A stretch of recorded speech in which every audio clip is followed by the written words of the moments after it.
What's up? What's up? What's up, party people? Welcome, welcome, welcome, welcome. Welcome to Burnie and Bestie Live. What up, Burnie? What up? Sorry, guys. I'm just pressing this to stream it to my stuff too. What's up, you guys? What's up, Bestie? Happy Sunday. What's going Thank on? you. I'm excited for a weekend with Burnie, if you know what I mean. Anybody else excited for the weekend with Burnie? Yeah, Burnie's a little bummy because I was running late, so I didn't get time to do my Burnie before the Burnie. we didn't do. I've also, you know what? I figured out it's not first day of school vibes for me because now I know if I put my YouTube on my phone, I could see that it goes live here. I don't have to be like fumbly bumbly in the beginning. So I feel like the new school, first day of school vibes are over and we're kind of, I don't know what I'm doing yet, but it's a lot more smooth. I know, right? It is like all of this stuff has been a learning experience, that's for sure. But I'm proud of myself. I took notes today I feel prepared. Did anybody else watch the Business of Treatment movie? That's our topic for today, the Business of Treatment. I took notes as well so that if y'all didn't watch, we could talk about some of the highlights that I thought were highlights, that Tara Grace, Burn the Stigma thought were highlights, and then whatever anybody else who watched the movie wants to put in the comments, whether you're catching the replay or whether you're watching us live. Everybody is welcome to chime in on what they thought about the movie, the business of recovery, and or what they think in general about the business of recovery. And specific to the movie, it was really about treatment, like 12-step treatment. Well, treatment in general, like rehabs, which are predominantly 12-step rehabs. That was the main part of what it is. It didn't really focus on therapy or how other types of, treatment that are not necessarily rehabs. So that's kind of what we're talking about today. I do have a correction from last week. Y'all know we were getting down, we were getting in the zone with Brittany. And I have a correction. I said that my last time I was at a Britney Spears concert was the circus concert, and that was Easter 2009. And I realized that is not true. That was mythology because I actually went to Britney Spears in Vegas in 2017. So I saw her Vegas tour with my niece, who was like, I don't know, like 11 at the time or something. But really, I love Britney. So that was, yeah. So there you go. Little Britney vibes over here. Okay, so Burnie, it looks like you just put the link to the video, the movie that we're going to discuss today. And if you didn't watch the movie, it's totally fine. If you're watching the replay and you want to watch the movie first, it is available for purchase at thebusinessofrecovery.com. It looks like, at least as of the date of that we're recording this. Okay, we have the Muppet says, I saw her on the Baby One More Time tour. My aunt took me to see Britney Spears. Yeah, it was totally a vibe. Yeah, I think that's the one that I saw because I went to one Britney Spears concert and it was my first concert ever, and I'm pretty sure that's what I went to. So, what I'm curious, this is a little crowdsourcing here before we get into the business of recovery. Before we stand on business up in here, stand on recovery business. What was your first concert ever? Mine was the Rolling Stones. It was after a San Francisco Giants game at Candlestick Park in the Bay Area. But it was the Rolling Stones, and I was young, so I was kind of like, what is this about? I mean, obviously I knew who the Rolling Stones were, but it wasn't like it was my choice. It was like I was with my dad. Aw, that's cute though. Yeah, like I said, mine was Britney. It's Britney, bitch. I want to get in the zone. Okay, yeah, let's get in the zone, guys. So we have some people who watched the movie here. Kate says that she watched it. I don't know if Mr. Pug is here yet, but I saw that he said, oh, yep, here he is. Mr. Pug said he watched it. I saw him in the app. If you guys don't know, I have a deprogramming app. It's the first link below if you're on my YouTube. It's called Deprogram Lounge. It's free. You can come vibe it. Muppet says, where can I watch it? You can watch the Business of Recovery movie at I think it's thebusinessofrecovery.com. It was when I purchased it yesterday. It's available for download. I think it was like $6 or $5.95. Yeah, it was said $6 and it was $5.95. I'm like, ooh, 5 cents cheaper. Yeah. Cassandra says, happy Sunday, you guys. I set a reminder on my phone for Sundays. Awesome. Oh, there's more business to stand on before we get into the movie really quickly. Burnie and Bestie Live is going to have a new schedule now. There is not like a concrete schedule. The next Burnie and Bestie Live is going to be February 1st. And so the next 2 Sundays, there isn't going to be one. And then there will be one on February 1st. I'll announce that on my own like post on YouTube. I'll be announcing that and inviting people and stuff like that and reminding y'all of when it is. So they're not going to be weekly anymore on Sundays. They might be at different days and different times. We're still figuring out how to do it best. And I personally love when you give us ideas for what to talk about. The idea for this week came from last week when someone said we should do the business of recovery. Yes. I just realized I forgot my light. So, Burnie, how you doing? Let us know. Oh man, dun dun dun Dun, dun, dun. There's the light. I know. I got my dog yesterday was like running around and then knocked my light down. I thought it was broken, but luckily it's still working. So that's good. Really? Yeah. Did you? So you turned it on afterwards and you had a white light experience? Yes. Well, I had a what the fuck experience. This is a bright light experience. I gotta turn the light down. I'm just getting in the zone over here, guys. Okay, that's better. I was like, why is my face so dark? I'm like, oh, because I didn't turn the lights on. Turn on the lights. All right. Okay, let's see what is going on in the comments. Dale, love you both. Thanks for this platform. Yeah, you're very welcome. For me, part of my vibe, and it actually was part of AA indoctrination that I've still kept, is to kind of be who I needed when I was going through a hard time. The idea of being like, no matter how far down the scale you've gone, you could see how your experience can benefit others. Oh, I should have done a trigger warning before I did the AA indoctrination. Oops. But for me, it's been a part of how I've lived, including after AA, to want to help people suffer less in ways that I've specifically suffered. So deprogramming AA was incredibly difficult for me. If you've been around here for a while, you know that. Hunter Grace, it can be brutal. Yeah, like I said, I mean, with me, I didn't even know that's what the hell I was doing when I came on the internet. You know, I was just like sharing about how there's more than one pathway. And then I learned all of this stuff along the way. And I was like, I think it's one of those things, or at least for me, it's like once I learned that it wasn't just my personal experience, it wasn't that, you know, it works for some people and it doesn't work for some, that there was so much more to it, that I was like, I have to share this shit, because I know there are so many people like myself who keep trying the same thing over and over and over again because they think that's how it has to be. They think that's what recovery is supposed to look like. So yeah, for me, it's just one of those things. I want to like not do this anymore sometimes, but I can't. Like, I just can't shut up about it. Totally. And in all transparency and honesty, the reason why I'm hesitant to committing to do a weekly weekend show every single weekend is because I'm actively, where I'm at in my own deconstruction journey, is that I'm in reconstruction. So I love talking about the deprogramming and the deconstruction, but part of what I also want to work on as my getting AA out of my head and all of it is reconstruction. So I have, like, socially, I have things that I want to do. Like, that includes building a life outside of alcohol, a life outside of Alcoholics Anonymous, a life outside of deprogramming. And so I don't want every weekend to be committed to something that has to do with who I no longer was.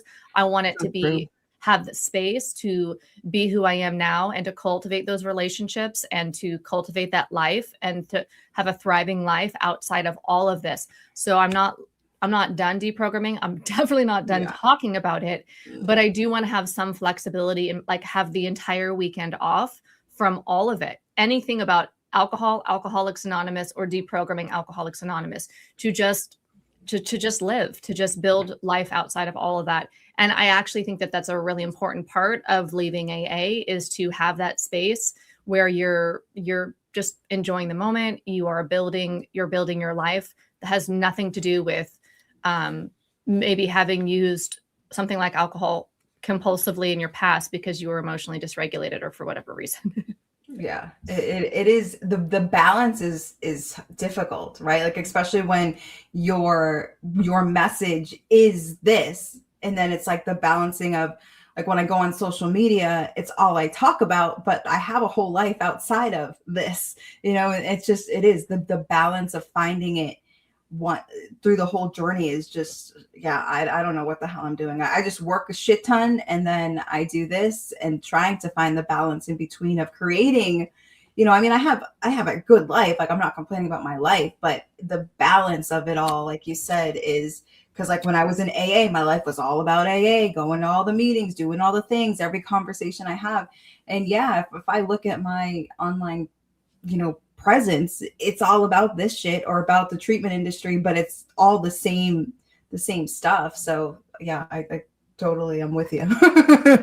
And I also it's also great to be anchored on purpose. I know as an ADHDer, and I know you're an ADHDer, and I believe this is just Kirsten's idea here. This is not like anything other than my idea. I think purpose is incredibly important for somebody with ADHD, especially somebody who ADHD or neurodivergent who formerly struggled with addictive usage of substances, right? In my case, alcohol. So I know that I've done genetic testing. I've done this is an ADHD tangent. I've done genetic testing. I've had assessment. Oh, somebody said they want you to see your dog. You want to grab your dog? Well, they're about to. Hold on. So I know how much purpose is important for my own thriving in life and my own getting my dopamine and all of that and keeping my brain healthy. And that is very helpful if I focus on that in a productive way and instead of a destructive way, like alcohol was destructive for me, right? Or whatever.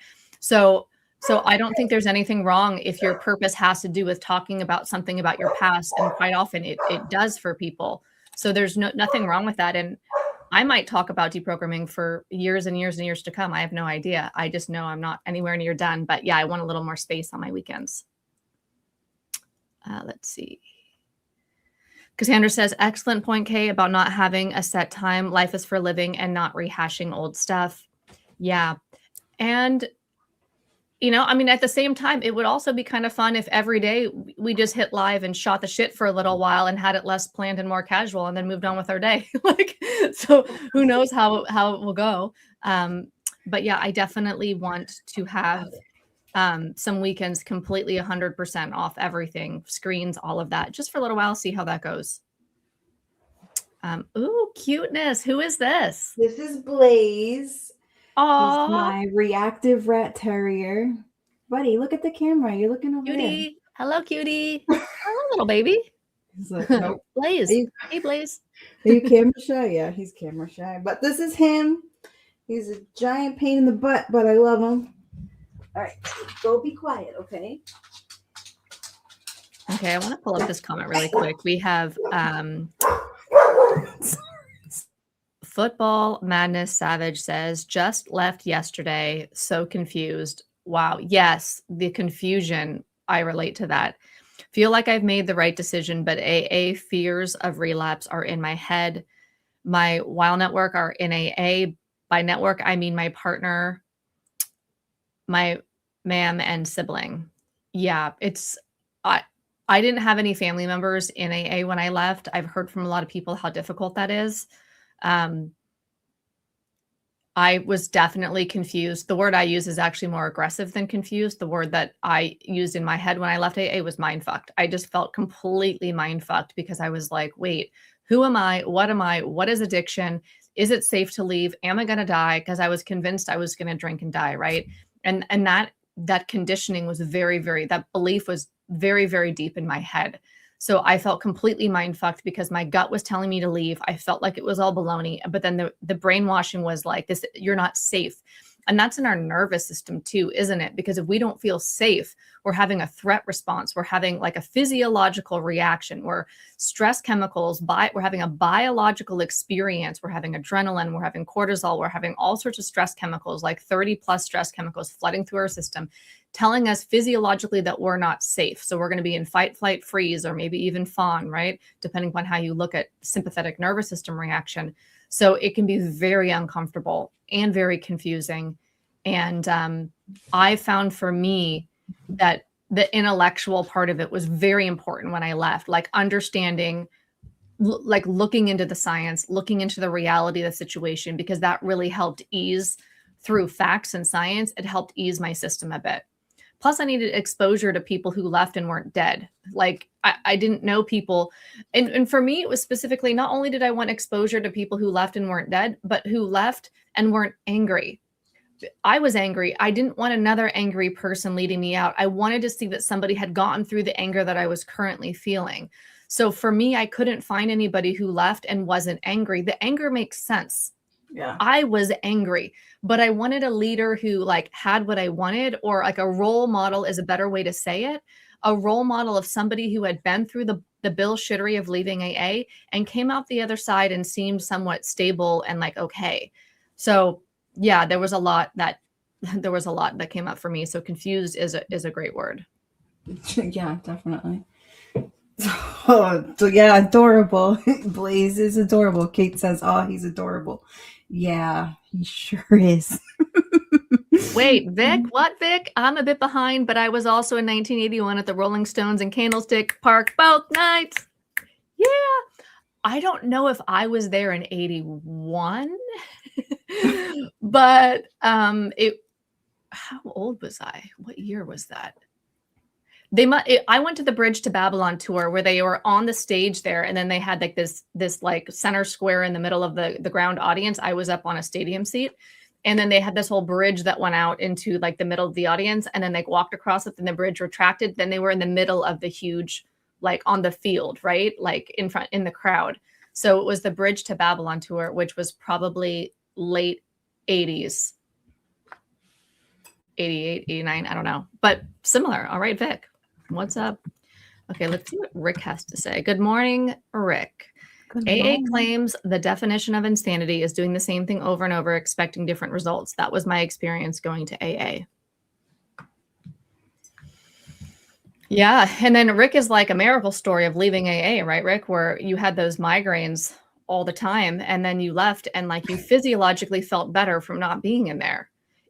I think we underestimate, I know I did, how toxic it could be to listen to demoralizing and degrading and disabling rhetoric constantly. I was like on the pink cloud. I was like like drunk on the AA Kool-Aid, and I didn't realize until I left how toxic it was. You know? Yeah, and I know for me it was constantly just trying to do all of these things so that my disease wouldn't get me. I was just constantly, when I was in the program, when I was like really working it, I just felt like I was on this forever treadmill, and like I could never get off, because if I get off, that meant that I wasn't doing enough for my recovery. And it was just, I still have anxiety, but the anxiousness that I felt back then was just so crazy. But when you think about it, none of that stuff is really, like, when you're doing something like that, it's not sustainable. Eventually you're gonna slow down and fall off of the friggin' treadmill. Rick said, "Yep, the headaches left me when I left AA." Okay. We have 1976 Rolling Stones, Anaheim Stadium. Woohoo! Love it. Okay. You know, I stand corrected. Okay. You guys, my memory on concerts is shit. Okay. I thought that my last Britney concert was Circus, but actually it was in Vegas. And now we have some facts up in here. Thanks, Vic. I love being corrected, and I stand corrected right here. He says the Bridge to Babylon was Oakland Coliseum, 1997. I totally stand corrected. And then he says it was right around Halloween, and I was there both nights again. So you know what I'm realizing right now? I completely I'm not good on the concert memories. Okay. You know what, though? I didn't even go to many. I should be good at it because I was at the rave for a decade. I was in all the warehouse parties, like in San Francisco and the East Bay and all that back in the day. So here you're saying Bridge to Babylon was in 97. Now I'm realizing this is so embarrassing how, the memory can be kind of funny. My first concert was not the Rolling Stones at Candlestick. My first concert was the Beach Boys at Candlestick when I was really little. And I remember because I was obsessed. You guys watched TGIF back in the day. I loved Full House, and Uncle Joey was like a vibe. And Uncle Joey was playing as the drummer or some position in the band with the Beach Boys at that concert at Candlestick Park. So the Beach Boys was my first concert with my dad. And later, apparently in 97, I went with my dad as well to the Bridge to Babylon tour, and that was later. I remember the Full House special when the Beach Boys were in the Full House episode. Beach Boys, Rolling Stones, not the same. You know what? It was concerts with my dad, like my dad taking me to like his music choice. And like also my dad was a huge Grateful Dead fan. I saw somebody in here had something about the Grateful Dead early. Where did it go? An RIP. Where was that comment? Here we go. Yeah, RIP Rob. We're 78 Grateful Dead. Yeah. When I was choosing rehabs, I was choosing between the rehab that I ended up going to, which is non-12 step, and the other one that I called up is the one where Jerry Garcia died. He died at a rehab in the Bay Area. And so I called them, but they were 12 step. And so I didn't want to go to a cult religion. So I got on an airplane and I flew and paid more to avoid AA. But in hindsight, it didn't help me avoid AA because, and it's through doing these Burnie and Besties that I've realized like how much AA infiltrated my non-12 step rehab, because we had somebody coming every week recruiting for AA that we had to go to. And I didn't remember that until we're unpacking it here. That not only did the technician who worked at my rehab have 5 years sober in AA, so she was obviously indoctrinating me because she's talking about addiction through AA ideology. But I remember the first AA meeting that was required in the rehab. I said to him, "Why are you calling yourself an alcoholic? That's a bad word." Yeah. Okay. Should we jump in? Yeah. Let's do it. Do it.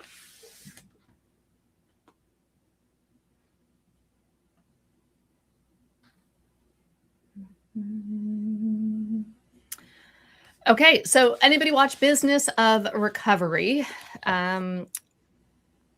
It was 2015, 2016, the movie was made and came out.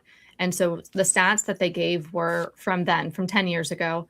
And so they said in 2015, 47,000 Americans died of an overdose and about 88,000 died of excessive alcohol. So I felt like they were starting off and ending with the theme of people dying through addiction. Yeah, for sure. I remember, I don't know if you still have them handy, but I remember one of our Burnie, I should have asked you before we hit record, but I remember one of these Burnie and Bestie labs I think you had said it was something like 65%, because I know in the movie they said something, it was like 90. I can't remember if they said 90 or 95% of treatment was 12-step based. Yeah. So 90%. And then I feel like when you looked up something in more recent times, was it like 65% now? Yeah, it went down over the years. I don't remember the exact stats, but it was something like in the 1990s, 90% of the treatment centers, the rehabs, the institutions were 12-step. And then it went down to 80%. And then I think it said more recently, like in the past couple years, it's around 65%. I don't remember if that's exact. I hate saying stats when I can't be sure and confident, but it was showing a trend downwards and less of them are 12-step based. But like I just said, what the heck does that mean? Because I literally paid double and got on an airplane to fly to a rehab that claimed to be non-12-step, and I still went to my first AA meeting while I was a part of that facility. So was it really non-12-step? Can you really get non-12-step? The indoctrination is so pervasive. It's freaking ridiculous. When I look at it now, it's like, it's a miracle if we don't end up in 12-step with the level of indoctrination. Yeah. I really do wonder if there is residential, like mainstream residential treatment that isn't, something that someone would really realistically go to when they're looking up treatment and pull something up and it says non-12-step treatment, and it's not something that they have to like dig and find. Is there really places that don't even offer an outside meeting? Because obviously I can't say this for sure, I have no clue, but I feel like you're at least going to get a few outside meetings every week, like at the minimum. And then I just feel like so much of recovery, like dogma, just the different things that people say about it being a lifelong fight and all that stuff, it may not exactly be, the steps, but where is that coming from? Not science. It's coming from the big book. It's coming from there. So, much to your point, I think, that 65% currently now, whatever it is, we know it's less than what it was when this movie was out. Is it really that? I doubt it. I doubt it. Yeah. Every day, over 6,300 seek some sort of addiction treatment in the United States. 10 years ago, that's stats from that. And 10 years ago, it was a $34 billion business. Isn't it weird how expensive treatment is and how cheap AA is? Meaning just money, because I don't think AA is cheap or free. I think it's free labor exploitation. I think that's very expensive. Here I am almost 6 years out of AA and I'm still deprogramming, getting that baloney out of my brain. So I do not think that it's cheap or free. But as far as the actual physical dollars that you spend, it's so weird that one is like $1 or $2 in the basket a day, and one of them is like $1,000 or $2,000 a day. Let's see. We have some comments over here. Yeah. Green Mountain Mama said, I searched for a non-12-step trauma-based rehab, and the first thing they did after the cavity search was hand me a big book. Yeah. I don't think that I've been to a treatment center that hasn't handed me a big book, or at least like runoff copies of parts of the book. But I'm sorry that you literally searched for one and that's what you got. Wait, is cavity search normal? I'm hearing about this right now. I'm today years old when I'm hearing cavity search. So for me, my experience, I don't know if this is considered a cavity search, but it was like a bend and squat thing, but they didn't like look up my butt like that. You know what I'm saying? But it was definitely same thing I did in prison was bend and And you were not wearing clothes? No, I was naked. Yeah. Yeah. Okay. I never heard of this before. I'm just huh? I guess it's like so normal to me that I don't even think twice of it, but yeah. They searched my bag when I got to rehab. Also, I went for alcohol, so maybe it's a different situation. You can't hide a bottle of vodka. Well, I couldn't fit a bottle of vodka anywhere. I shouldn't have said that. That would have been. We all have our talents. Yeah. So, and when I worked at a rehab and would check people in and would check their stuff, I would check their bags, not their bodies. Okay, so that's just new information for me. Mr. Pug said, yes, I watched it. It totally blows the whole recovery industry apart. I liked that they gave the steppers their voice as well as the critical thinkers and left the audience to decide for themselves. Yes, dude. It was like, maybe it's because I've deprogrammed and stuff, but listening to the steppers on that, the people who like ran the programs, they felt, and I don't mean this to be rude, they felt like cartoon characters, like just what they were saying. They were so confident and so like thought they were just making so much sense, and it did not. Totally. As there was even one guy, I was like, he is so creepy in that I'm so indoctrinated and drunk off the Kool-Aid. And I just have this grin on my face, like it's the best thing ever. And you're going to get it too. And I'm like, ah, like when, like it, or like a weird clown who's like, kind of like, it's a horror film. Oh, man. Football Madness Savage 184 said, I told my little girl, Mommy is not doing her meetings anymore. Her reply is, "Oh, so you can spend more time with us now, Mom? AA has taken away from my family." Oh, I'm so happy for you and your daughter, but you are definitely don't feel guilty about that, because that's part of it, right? That's part of the indoctrination, and that's the whole, whatever you put in front of meetings in this program, you're going to lose anyways. So you got to put this meeting first. You got to do, work this program first, because your family that you care so much about, you're not going to have them if you don't put. So it's part of the fear. It's part of the indoctrination, but I'm excited for you and your family. Yeah. And what I want to say as far as Football Madness Savage, we deliberately did not plan the next Burnie and Bestie on Super Bowl Sunday. We're like, let's do it the week before. we don't want to compete with the Super Bowl.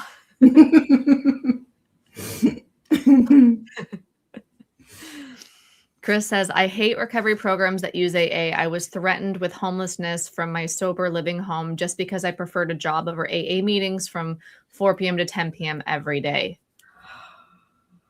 Yeah, I feel like that's such a common sober house struggle. Like, I feel like every time you're in sober living and you want it, they tell you to build your life back up and do all these things. It's like you finally get a job, and then it's like, oh well, if it competes with meetings, well, that's not the job for you. And it just yeah, that's super frustrating. And yeah, they will kick you out, like, over just stupid behavioral things, like not going to enough meetings. They will kick you out on your ass. 369. It's so funny. Whenever I see your name, especially now I know why you named yourself this, I first think of like there's all these memes on social media now where they, like, the junior hires are going 6'7", and then it clips to like a somebody like a Gen Xer going 369 to the window, to the wall. Anyways, y'all know I can't help myself with the energetic burst. Existential Counselor Society outside Chicago offers non-12 step. I love that. Thank you. Thank you for putting that down. That would be interesting to have, like, if there isn't already a list of non-12 step treatment centers, to like aggregate one as like a resource. I was going to say that guy. Gold Nugget. What is up, Gold Nugget? Good to see you here. Williamton Treatment Center in North Carolina teaches CBD and DBT classes all day. Awesome. Traditional and non-traditional outside peer groups do commitments there. I love it. And I have a podcast coming up the first Tuesday of February, all about a program called I say it wrong every time. I want to say Mara. It's Mara. Have you guys heard of Mara? So Mara is medication assisted treatment. Sorry, medication assisted recovery anonymous. And you do not need to be on medication to go. It's just the two differentiators between Mara and AA just off the bat is that it's not religious. So there's no religious dogma. The whole spiritual experience is not there. And also you can be on medication and still be sober or clean. I don't like the word clean so much. I don't know why. I just, like, who was dirty? It doesn't, anyway. So yeah, I went to one of those meetings last week. I did an interview for the podcast, and I can't wait to share more about you with that program. Hey, Gold Nugget, if you want to put the link to the Mara website if anyone's interested in checking out what those meetings are. I really enjoyed the meeting. It's not 12-step at all. There's literally 12 steps in Mara, but it's not 12-step, if that makes sense. It's not affiliated with Alcoholics Anonymous in any way. The commercial break is over. To the window, to the wall. The sweat dripped down my balls. Okay, you can take that line, okay? Because I'm not going to go there, but you can go there. I'll go there. Better work, bitch. Better work, bitch. Stingo said, I have been to rehab twice and was told if I don't attend the meetings, I would be asked to leave. And the thousands of pounds I had spent to get into rehab would have been for nothing. Yeah, and sadly, that's not an uncommon thing. I feel like that's just treatment 101. That is the vibe. If you don't, then get out and you're not getting your money back. Okay, so Green Mountain Mama, thanks for commenting back about this. It was naked, bent, and squat, dehumanizing. Yeah, that just pierced me in your comment. I was just felt like horrified, and I was like, is this normal? Like this sounds horrific to me. It sounds dehumanizing is what it sounds. And then we have this one. I went for alcohol as well, and it was voluntary. Yeah, I hate it, but I feel like you actually see the naked bend and squat. Like I feel like I've always had a strip search, but I feel like the bend and cough thing comes with actually in more like trauma based stuff, because people, it's not just drugs and alcohol, right? There might be like people who are sneaking in like a razor or something like that. So I feel like they're just over like I guess it's partly for safety, but it's, Tara Grace, how is yes. sticking a razor up your ass safe? Well, you gotta like wrap it up a little bit. What is even happening right now? I'm having like I'm in shock. I might have some PTSD from this. People But yeah, stick razors in their cavities and stick it and break them into rehab. yeah, if you're like, trigger warning here, but if you have like cutting tendencies. Oh yeah, okay now yeah. I'm following. I just like yeah. You're like, they're cutting up their coke for this. Yeah. Okay, now I get it. Yeah. I get it. Okay. Sorry, yeah, if you weren't thinking of that context, that probably would be freaky. I was today years old when I stopped being naive. Yeah, mommy. Can I go back to the Rolling Stones and Beach Boys concert with Oh, man. Everybody's gone surfing. Go to your happy place. 369 says, yes, cavity search is normal. No touching now. Yeah, that's true. Yeah, I've never had anyone touch me. Many use in facilities I was at. Yeah. Kate asks, are detox and rehabs in same location? And it's yes and no. There are some places, and I'll speak for what I understand with San Francisco. I heard this from people sharing AA meetings. I did not go myself. So it's what I heard over and over in San Francisco Alcoholics Anonymous, is that people would go for 3 or 4 or 5 day alcohol detoxification centers that were not attached to anything else. You would go there and detox safely, get off alcohol safely, go through your withdrawals, get on medication, whatever they did to you, and specifically a detoxification, medical detoxification center.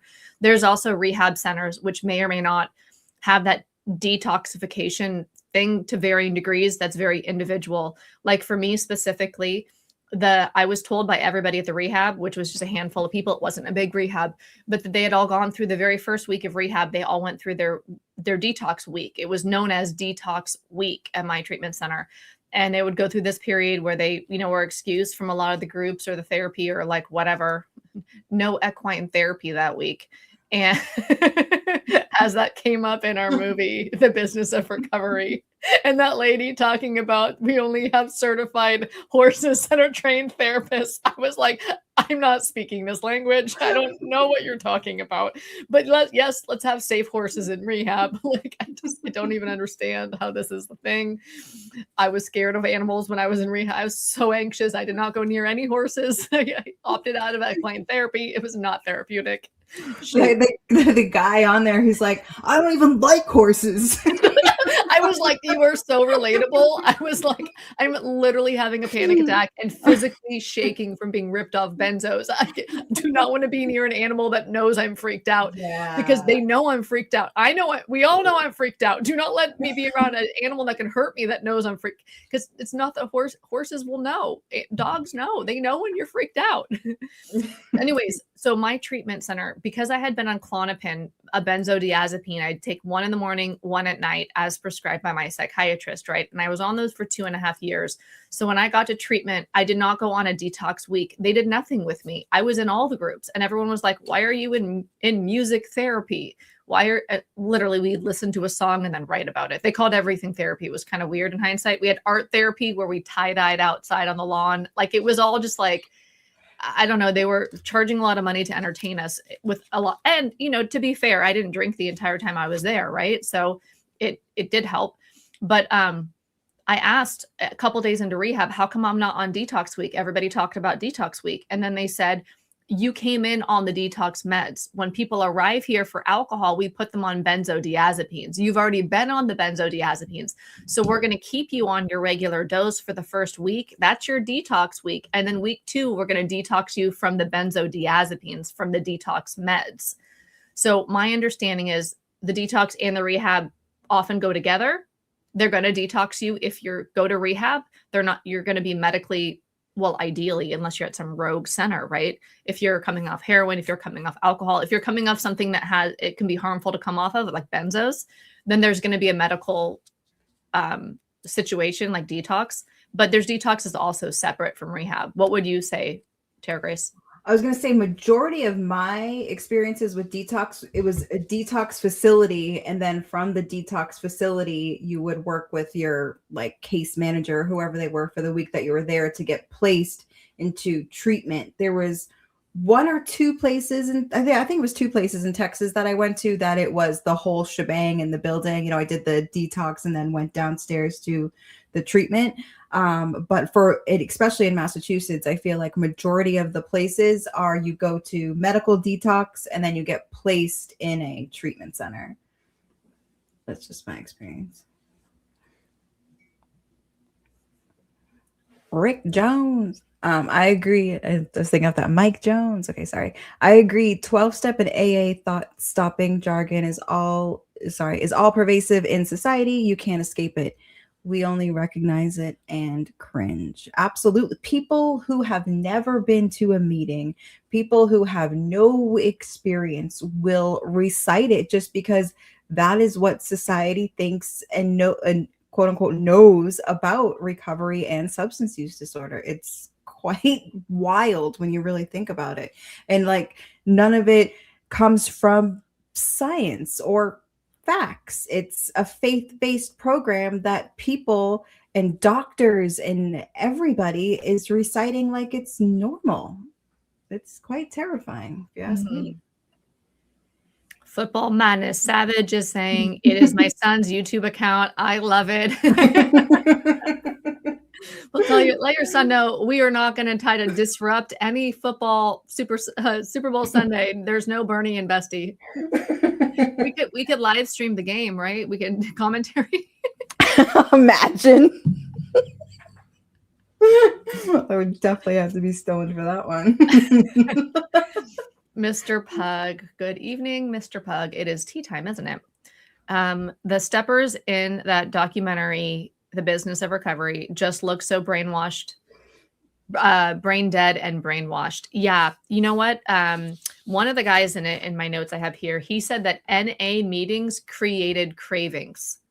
Mm-hmm. That he would go to NA meetings fine and he would leave wanting to use.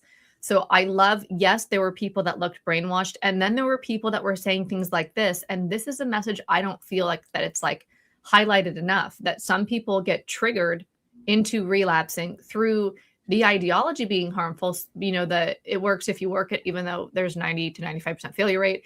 And also rarely have we seen a person fail and all of that. And you have a disease. Somebody else was saying that because he was told, where is it? Believing you have a disease. Oh, the study that they talked about was believing that you have a disease makes you more likely to relapse. It becomes an excuse that you believe, because you believe it's inevitable that you're going to pick up again or drink again, that you do. And that they did a study that showed evidence of that supported that.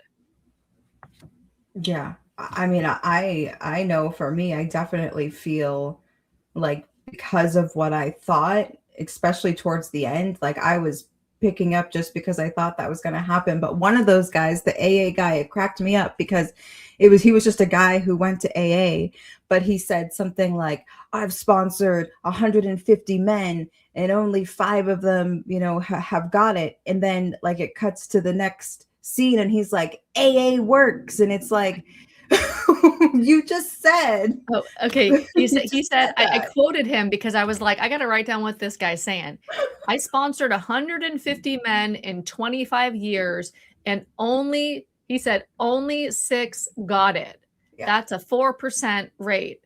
19 out of 20 don't make it. And then he said, it works if you work it.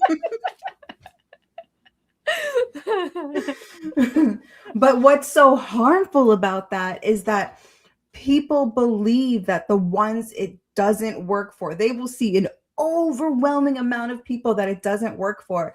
And they were like, but it's their fault. They didn't do the steps. They didn't do this. They weren't honest. They didn't surrender. Like it is always something. And it's just, I mean, I don't know. It's just wild to me. Julie said Practical Recovery has non-12-step in San Diego, run by the founder of Smart Recovery, Tim Horvath. Very cool. Very, very cool. You're right. Mara pronunciation. Yeah. In my head, it's Mara. And then I was like, oh, it's Mara. And I had to really think about it. Just like, a lot of people, hey, Tara Grace, a lot of people call you Tara, don't they? They sure do. Yeah. I don't even correct them anymore. Yeah. A lot of people call me Kristen. So there's certain words that I think that it's people like mispronounce. So for Mara, I wanted to say Mara. And then I had to be like, no, it's Mara. Like, yeah, I had to really think about that. But it's Medicated Assisted Recovery Anonymous. And I had to, have you guys heard about this? I've just only recently heard about it through Gold Nugget here. And I wish that non-harmful recovery paths were mainstream known, that we knew that we can go to the buffet and know what's on the table and that all the options could be there to choose from. And that we wouldn't have people saying you can only choose from AA, because it seems like the narrative is AA is what it is. Like I've never watched, well, maybe once, I don't know. Anytime I watch a movie or a TV show or whatever, and there's some sort of someone getting sober, they're always talking about meetings, and then they're talking about spiritual solution, and they're talking about live and let live. There's language, like the loaded language is dripped in the documentary or the movie or whatever. But it's never about, my therapist said do CBT and go to SMART meetings. Like I don't hear that. I don't hear go to Mara. But when I was like, oh, it's Mara, like Tara. I was like, that's what I got. Some of these things I have to like in my head say a bunch of times, so I build that neural pathway so I don't mess it up. Green Mountain Mama says, is anyone else finding that deconstructing AA is leading to deconstructing everything? Bang, bang, bang. Nail on the head. Yes, yes, yes. That's me. It's me. Anybody else getting really fucking liberated? And it's like, whoa, this shit goes so deep. It's like once you get real conned, you start looking around with new eyes and you're like, wow. I feel like it was the biggest intellectual upgrade ever to like catapulting my intellectual understanding of things to start my deprogramming journey. Because I look around at everything and I'm like, wait, what the fuck?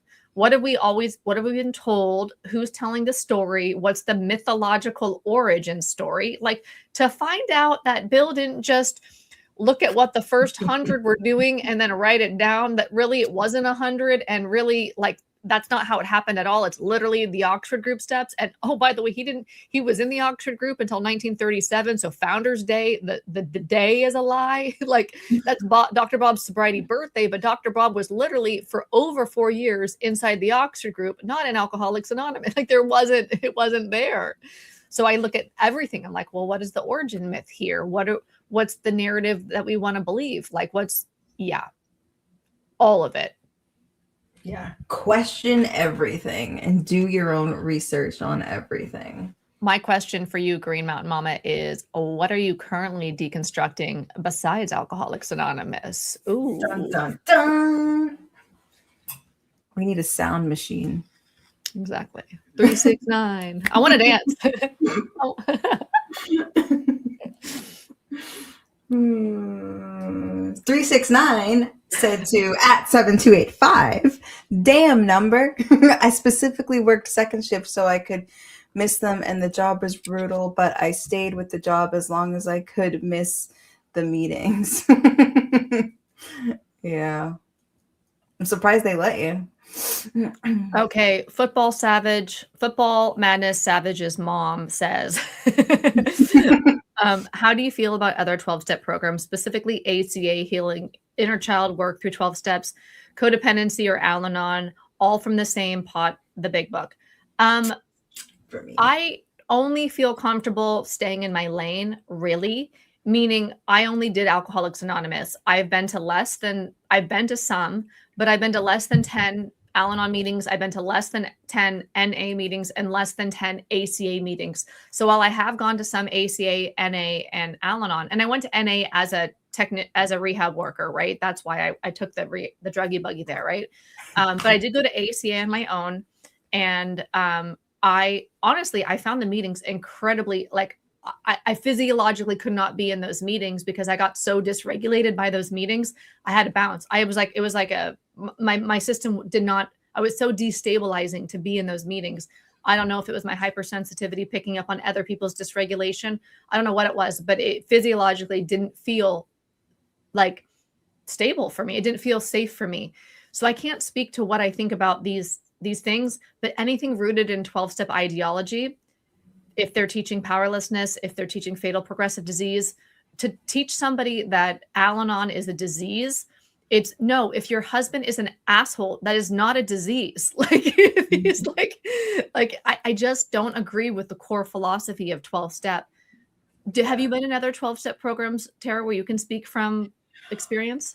I mean, I've gone to a couple here and there, but I know enough about the big book being the text as someone who was like, did CAAA, where we use the big book, to know that if the big book is the foundation of the meetings, then it's a no for me. Like my mom tried Al-Anon a few times, and she was talking about how like they were celebrating that it had been so long that they hadn't spoken to their child. Like that was like something that they were celebrating. And she was absolutely horrified. I don't have a ton of personal experience with it, but I feel pretty confident in saying that anything that uses the big book of AA, I don't support. I mean, maybe there's more to it, but if that is your foundational text and you are teaching people about the, allergy of the body and the spiritual malady and all of that stuff, I don't see how it could be a good thing. That's just my personal, opinion on it. But yeah, I have heard from people who have deconstructed AA and really like ACA and get a lot out of it. I think it's very individual. And the only thing I can stress is that it's really important to trust ourselves and honor our path, meaning where I'm at in my journey is not going to be where somebody else is in theirs. And how I think about things when I think critically is going to be different than somebody else. And there's no right or there's no wrong. There's no bonus points for betraying yourself and trying to do what somebody else says that they're doing, or what somebody else tells you to do. I think it's about deciding for ourselves. To me, that's freedom and autonomy, is when we choose for ourselves without a death threat, without being coerced, without being bullied into it, without having like belonging taken from us if we don't like capitulate or surrender to the ideology. So if you're finding healing and growth and progress in any program, then that's your own business, and that's a great thing. Do you?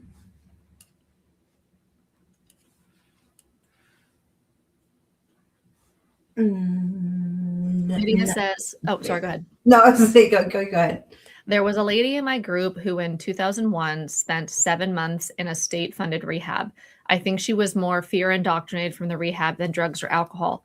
Yeah, I think somebody said that. Was it in the movie or somebody in my comments recently? That it made them worse, that the indoctrination was worse. Oh, yeah. It was, I don't know if he's on here, Cycle of Growth. Are you here today? There was a comment yesterday that was like 12-step ideology, 12-step indoctrination was worse than active addiction. Yeah, and that leaving AA was harder. Oh, leaving AA was harder than active addiction and getting sober in the first place. Yeah, 100%. I say all the time that it has been way more to recover from 12-step than it was to recover from heroin. That's for damn sure. Yeah. I don't know if I'm pronouncing your name right, but Tierra, never had a bend and squat, even in a psychiatric hospital. Really? I'm so sorry you had to do that, Tara. Well, I'm so happy that you didn't. But yeah, I thought it was par for the course, because any dual diagnosis or any emergency psych hospital that I went to was a little naked bend over. Rick Jones said, I can't unhear Bernie's razor story. Let me make it clear. It wasn't me putting the razor up my butt. Okay. It's just that they wanted to make sure that you didn't bring a razor or drugs or anything of the sort in your bum bum. I can't unhear it either. Rick, I feel you. Wrap it up.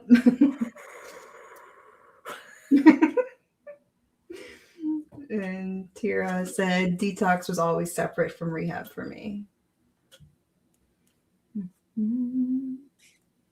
Kate says, I was in emergency room and then straight to psychiatric rehab and wasn't body cavity searched. And then Green Mountain Mama says, I quit drinking a week before rehab, so that wouldn't have to go through the detox there. They still made me because they charge additional thousands of dollars for it. It's so brutal what we experience. We're so vulnerable.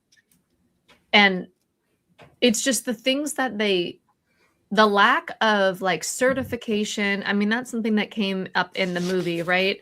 That sober living homes were, at the time at least, unregulated, no licensing, little or no education required to work in treatment.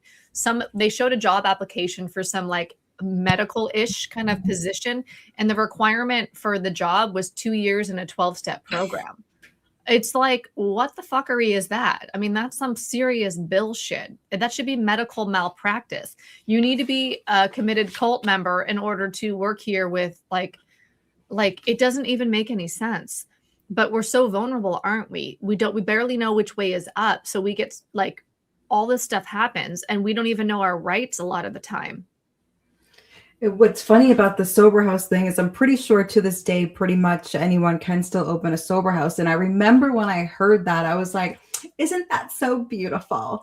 Anybody can open up a sober house, like meaning that, like, thank goodness we don't have to have all of these qualifications and such. Just a person who wants to help other people and someone who's been through the, in my mind, it was always going to be someone who has been through the program, who just wants to help other people. Like, I thought that was a great thing before, when I was, all big booked out. But now I realize how harmful and dangerous. And the other thing, I don't think the movie touched on this, but so many of these sober houses, like a sober house is supposed to, because there's no professionals there, is supposed to provide you a sober house. That is it. But there are so many sober homes that operate like mini programs and have all of these different things that you're supposed to do. It's not legal, but people get away with it and people do it. Yeah. One part of the movie that I thought was interesting is that they have a low bar for evidence, but what evidence-based means. Yeah. They were all like, we're evidence-based. And yeah, they were so creepy. Like, it's just when you see the baloney, it's really creepy for me to hear somebody that's preaching something that is so harmful, so inaccurate, and they're at the same time making $500,000 a year. Are we going to talk about the salaries? Because like, what the fuckery? But the low bar for evidence-based. So if there's 20 or 200 studies saying that something's not working, and then you have one that says that it works, the conclusion is it works. And then what is the outcome, though? Is the outcome, this is what they brought up in the movie, right? The Business of Recovery. Is the outcome abstinence in 1 year? And often it's self-reported. Then you get this guy in the movie saying, yeah, I was drunk, but I'm not going to say I'm drunk because it's embarrassing. So I said, yeah, I'm doing great. So they say they have these 80% success rates, and it's all self-reported on the phone. They're calling patients in their treatment centers later and asking them how they're doing. And that the guy said he was embarrassed to say that he was drinking. So he said he was sober. Yeah. And I mean, I feel like that's common. And I hate because I feel like it plays into the lying addict stereotype, right? But I've talked about this before. It's like we always talk about addicts lie and all this stuff, but it's like because telling the truth isn't safe. If you are going to try to lie and maybe get some pee from somebody else, because if you don't, you're literally going to be homeless. It's not, ooh, the sneaky addict, right? It's the person in survival mode trying to make sure that they have a place to sleep at night. But it's so that conversation kind of like the way that doctor, when he was describing how he's had people bring in the fake pee and look him straight in the eye and tell him, things. I know it's true. I know those things happen, but it's like, well, do you kick them out of your clinic if they have a positive, dirty, I don't want to say dirty UA, if they have a positive drug screen, do you kick them off? Do you make an environment to where they feel comfortable to say, hey, doc, I'm struggling and I use this weekend? Like, why would somebody go through that trouble for so long? It's just, it's, I don't know. There's a lot there for me. Yeah. It's just not an accurate way to collect data. No. Mr. Pug says, I saw a guy in rehab who didn't really need a detox, but they gave him Librium anyway, and he was totally zonked. They didn't even have the clinical skills to titrate his dose down.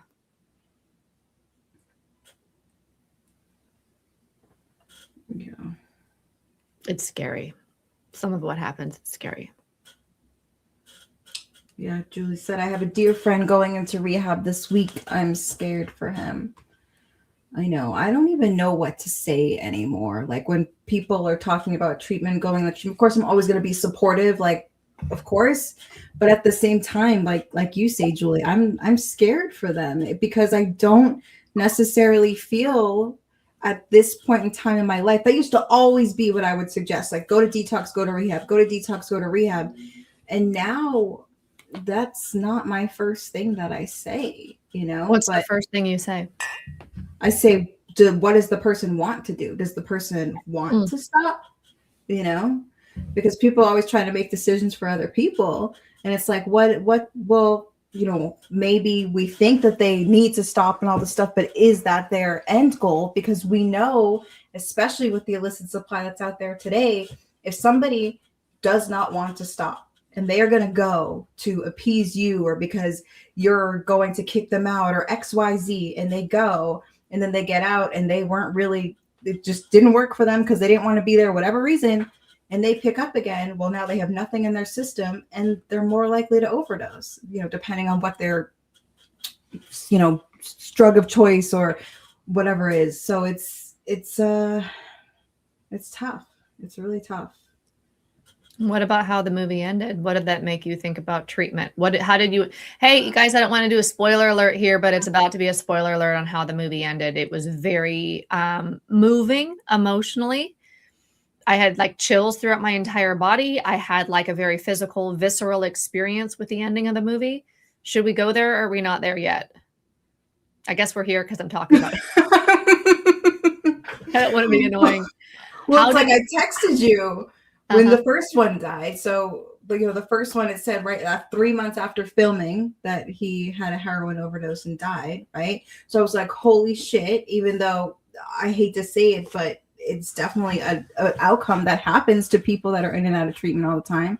So this was somebody who was in the movie who was filmed over time with his mom who was trying to get clean from heroin. And he was in and out of treatments, and it had been a 6-year journey. And then they showed on the screen after he died, just for context for anybody who didn't watch the movie, then at the end of the movie, they said that he died 3 months after filming, heroin overdose. Yeah. Yeah. His mom, man, she reminded me so much of my mom, and just like, that was a really hard watch for me. And then when they were sitting down and eating, and she was like, what is like basically like kind of like, what is it going to take? Like, I don't know if I have like the money, like I don't know where to put the next money in. And the kid's like, I gotta do it. Like, and she's like, really? Like, it's just one of those conversations. Like, I remember the desperation in my mom, like, is this going to be the last place? Is this going to be the last time that I visit you in one of these places? Like, and just knowing in my heart that no, it's probably not. It's probably, I don't, because knowing when I'm sitting there that I'm not done. Like, I don't think that I'm done. And just that awful destruction that you see your family and all of the shit that you're putting them through. And it's like, we really need this. We assume that, and I'm getting all over the place here, but no, it's so good. This is so good. I have my popcorn. but one of the things that they didn't talk about in the movie is notice how most of the people were younger people, right? In their 20s, and had these families that were trying to get them better. But we know from some studies that most people do age out. So I feel like majority of the business of recovery, like they said, they're playing, is parents and families' emotions. But I feel like we need this buffer zone of, if somebody is not ready, what can we do to help them and keep them safe and get them to a place where they themselves want to make the decision to be ready. Because it's just that I feel like when your family finds out that you're shooting heroin, especially, right, when you're using needles, and the way the mom talked about, the first time that she found out about he used a needle and such, I remember my mom was absolutely devastated. And it's just this family, like, they think you're going to die. They are so convinced that you're going to die. And then they go to the professionals, and the professionals say, yes, they are going to die. They are going to die. So let's get them a bed in here and let's get them better. Let's take care of them. And it just does not work like that, because what are you learning in treatment? Like the lady said, my husband overheard it. I had it playing when I was doing the dishes. And the lady's like, we are like AA school. He was like, what the fuck is an AA school? Was that Hazelden? Yeah, I was like, oh. It's an indoctrination camp. Oh my God, yeah. It's a thought reform boot camp. Yeah. That's thousands of dollars a day. I like when they talk about a $40,000 big book. I forgot about that line. People would say rehab is like a $40,000 or a $20,000 big book. And if it is 12-step rehab, that's not totally true. There is value in being locked away from your regular life for a period of time. There is. Being away for 30 days and being in a facility where I couldn't drink was helpful for me. Yeah. I don't know if it was worth what I paid necessarily, but like, well, maybe in hindsight, because I only went to one rehab. So was that worth the transformation that I got? Yeah, but that wasn't the only reason why I transformed. But being away from alcohol for 30 days, like it was just the start. It wasn't the finale. So I'm curious, Tara, because you said something really fascinating to me. The times that you went to rehab, because you went to different sort of treatment centers, including living environments and institutions and everything, between 20 and 30 times. Is that right? Yeah, like at least if you count the sober livings, for sure. Yeah. Okay. So, and then when you look back, is it true that what you just said, did I hear it correctly, that you knew you weren't done at specific times that you were going to treatment? Yeah, especially in the beginning. Like I'd say the first probably 5 to 10 times, I just wasn't done, but I kept stopping because my parents kept intervening. So I kept trying to do it for them. But because I was like, okay, like this is, it does kind of suck, but I was still, if I'm being 100% honest, like I was still, yeah, there was some hell, but I was, the pros were outweighing the cons at that point, right? Like I was still enjoying what I was getting from using. I was still attracted to that lifestyle. I was still very much in it, but it's like, a normal person probably doesn't shoot heroin, so maybe I do need to get this under wraps. But yeah, it was like I kept going for my family and I kept wanting to want it. That's what it was. I wanted to want it so bad because I knew like this isn't a healthy lifestyle for me, but I didn't want it. I did not want it for, I'd say probably like the first 5 to 10 places. I wanted to want it, but I didn't want it at that point, for sure. If you could, I know we can't really play if the past was different game, but if you could look back, what do you think would have been more helpful than going in and out of treatment centers? I know this is probably like a very controversial thing to say, but I just wish that we could have taken a more harm reduction approach, right? Mm-hmm. Like 100%. taught my parents, about having naloxone in the house and just different things like that. About could I have gone to some place that could have taught me how to use safer so that I wasn't cutting up the hell out of my arms, like all of those things to kind of keep me in a safer zone while I'm still saying like this is what I'm going to do no matter what you guys say, even if that means that I am buying pee and doing all this crazy shit just to appease my parents and have a roof over my head. I'm going to find a way to do this shit because this is what I want to do, rather than going through all that, rather than wasting all of my parents' money. Yeah, like could there have been an approach where it's like, okay, like, probably my mom's never going to be like, oh, cool, you're shooting heroin today. Awesome. Like that's probably never going to happen. But could there have come a point where, it's just like, this is what you're doing. I love you and I want you to stay safe while you're doing it. I don't really know what that looks like. It's very hard. It's easy for me to say it, but when I break it down realistically and look at my parents, like that would have never, even some of the advice I give to people, it's like, it almost feels not superficial because it's real advice and it's true and it would be helpful, but can families realistically let go like that and just be okay with doing it the safest way possible? Because they don't want you using drugs, obviously. They don't want you sticking a needle in your arm, right? But it's hard. I think that the answer is not what most families are going to be okay with. Yeah. When I think about myself, because I was drinking, right? I think if I would have started Sinclair method, naltrexone, when I first recognized I had a drinking problem, my life would have gone on a completely different trajectory, and I never would have wound up in rehab or in a cult religion called Alcoholics Anonymous, because I would have started. I did want my drinking consequences to be reduced. I did want to drink less. I just didn't know how. And so if I had the medical support, then I could have gone a harm reduction route, which maybe would have made me like lose interest in alcohol, like I hear it does for like 80% of the people, right? Slowly over time. And then that would have supported my brain through the actual like addiction process and unlearning that pattern in my brain. And I think that would have been a much better route to go. Also would have needed things like to resolve my trauma, to learn emotional regulation skills and things like that. And so I think much earlier than I actually got sober, I knew I had a problem. And that's when I would apply naltrexone for like Sinclair method for alcohol addiction.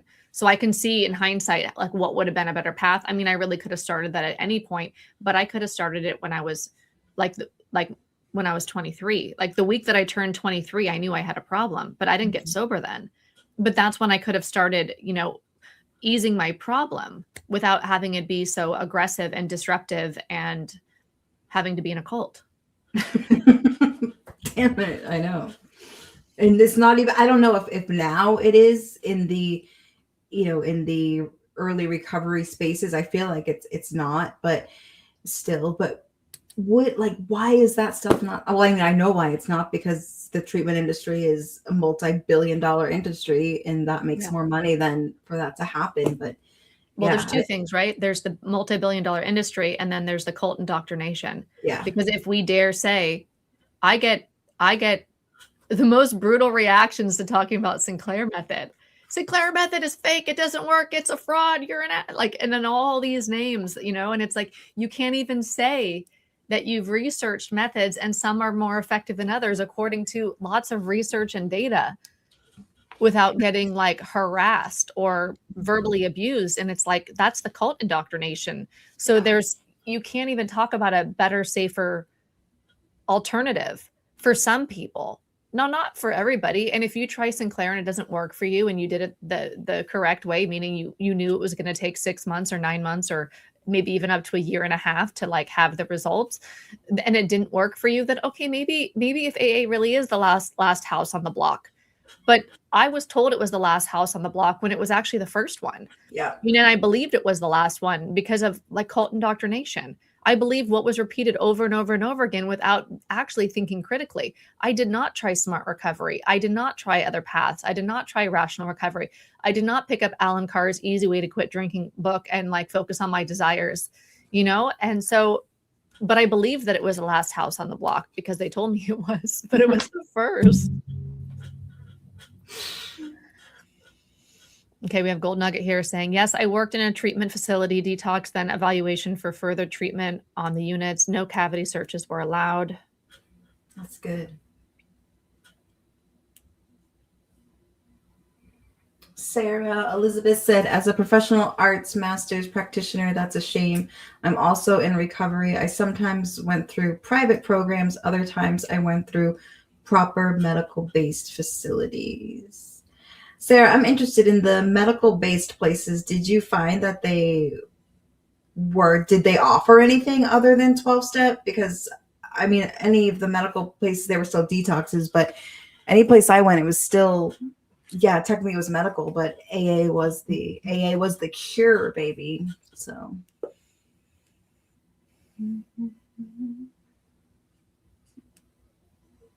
DBMTB said, I was court mandated to AA 3 meetings per week for 3 years. This was 2004 to 2006.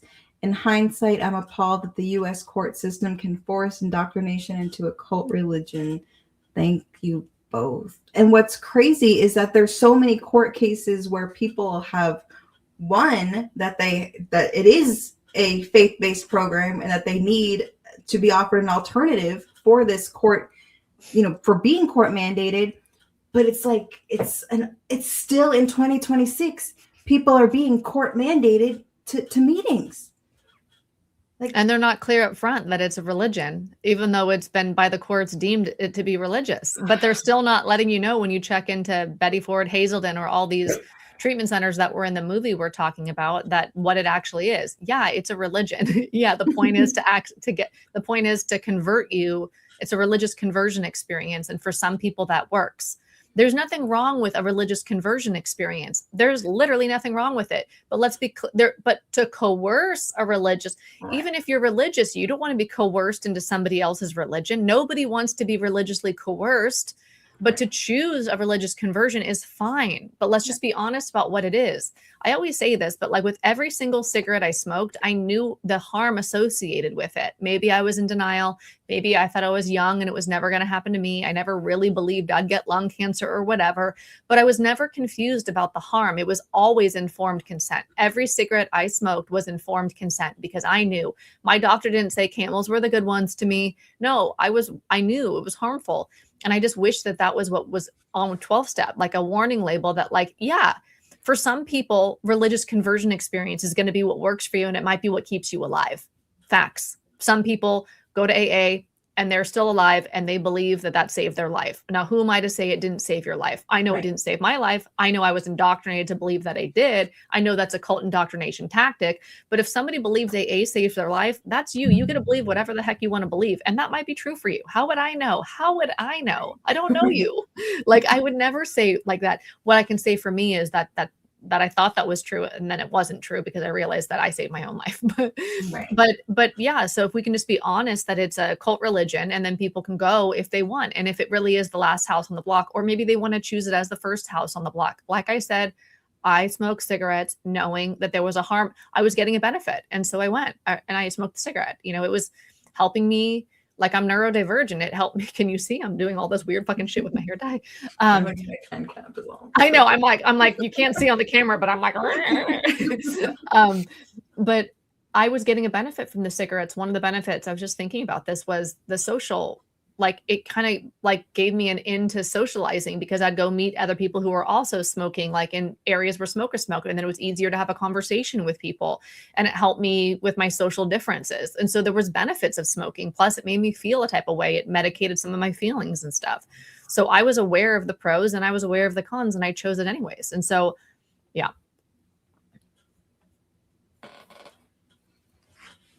Kate said, to me, they looked brain dead and brainwashed, but also trained to sell you something. I mean, do we know if those people who run rehabs are actually in 12 steps? I don't know. I am still confused. Yeah, I don't know if they themselves, I felt like it wasn't clear if they themselves were, but they were definitely believers of the program or fantastic salespeople of the program. True believer vibes. Yeah, Yeah. they were true believer vibes for sure. And then it was shocking. I know Mr. Pug said this like somewhere else, but the amount that they got paid, they're saying we're not for profits, we're not for profits. And then you peel back how much these CEOs and founders of these treatment centers that were sharing all the good news about the 12-step cult religion sobriety process, abstinent process, that they were making between what 250,000 a year up to 850,000 a year. The Yeah. average being like maybe $400,000 a year. It just Yeah. I mean, nonprofit sounds great. You know, I think it's just another, there are great nonprofits out there, absolutely. And I think most of them, and this is just my personal opinion, but I think the nonprofits that are really doing the great nonprofit work are grassroots, nonprofits. I feel like once they get to these bigger organizations where they have CEOs that are making $500,000 a year and all that such, I mean, nonprofit is just it's just a buzzword, and it's just another sales, like a sales tactic, in my opinion. And I will say this all the time. I'm all for entrepreneurs. I'm all for the Yes. American spirit of having an idea, maybe migrating to America, having an idea and really going for it in America, like whatever. I'm all about it. If you come up with a great idea I'm on team, I would always say like I'm on team billionaire, meaning let's let Bill Wilson become a billionaire if he has a great idea. I'm not mad that Bill was a salesman or that he wanted to make money or anything like that. Like, who doesn't want to make money? We need it. It's a necessity of life. So I'm all on team Bill billionaire, right? But like the thing is my problem with 12 step is that it's not true, that it's a scam. That's how I look at it. That's just my opinion, is that it's a con job. Because it's not true. He literally made it up. Like a lot of the ideology, he literally made up. He literally made up a spiritual malady. It's not reality. The spiritual malady is not reality. Can we get a bumper sticker? What the fuckery? You know what I mean? So he took Dr. Silkworth's idea of a mental obsession preceding the first drink and a physical allergy. Physical allergy, as if it's a histamine reaction, right? And then he paired it with spiritual malady because he was pairing alcohol addiction with his he had a psychedelic induced white light God experience, right? And then he was in the Oxford group cult religion. So he needed to marry Oxford group religion to getting sober. So he invented a spiritual malady, because then you need a spiritual solution. You need a God. It's a God problem, right? It's a lack of God is your problem. The solution is God. That's what alcohol addiction is. He literally made that up. That is not science. That is really not any other approach, like has religion as a solution. And I would be fine with anybody in rehab becoming, making $800,000 a year or whatever, if the solution actually worked and you were really good at delivering it and you were actually saving lives and it was actually closer to 90% or 95% effective instead of 5 to 10%. If people paid once to go to rehab and it wasn't, if it was more than 1 out of 20 that are going to get it, 1 out of 20 getting it and you're making $800,000 a year, that's a scam to me. You're selling the wrong program. So I have no problem with people getting rich in recovery if they're selling something that actually works. The money isn't the problem to me. The problem is that you're getting rich off of a failed product. It's a scam. It doesn't work, but you're saying it's the only thing that works. And so because you're telling them it's the only thing that works, they're going to come in and out, in and out, in and out, in and out, in and out, and in and out. And now you're getting rich over here because it doesn't work, but you've brainwash them into believing that it works and it's the only way, and you created that in their minds, and now you're taking all their money and it's still not working, and then we know at the end of the movie 2 of them are dead, right? Yeah Okay, I'll calm down. I do wish that the movie touched more on that. I feel like it did kind of give 12. I don't know. I feel like I think a little bit more could have been explained about what 12-step really is. And when the mom was explaining it again, man, she just reminded me so much of my mom. And she was talking about how, the steps, and this is how they present it to the parents. Like, these are these steps, they're laid out. It's helped millions of people recover. If they just take the suggestions and work these steps, they will be better, right? Like, this is all they have to do. It's a simple program. They just have to take the suggestions and work these steps. And then parents are like, oh, okay. So they just got to do these steps. And, it's worked for all these people. It's worked for a lot of times. It's the staff members who've said, I've worked these steps. And now that was like a big thing, big sell point for my mom was she would see these people who said this is what they did. And now they looked like they were living these normal ass good lives. So she was like, okay. And then to me, she's like, well, why aren't you working those steps? Why aren't you doing what they said? It's all laid out there. Like, you just have to take their suggestions and do what they're telling you to do. Why aren't you listening?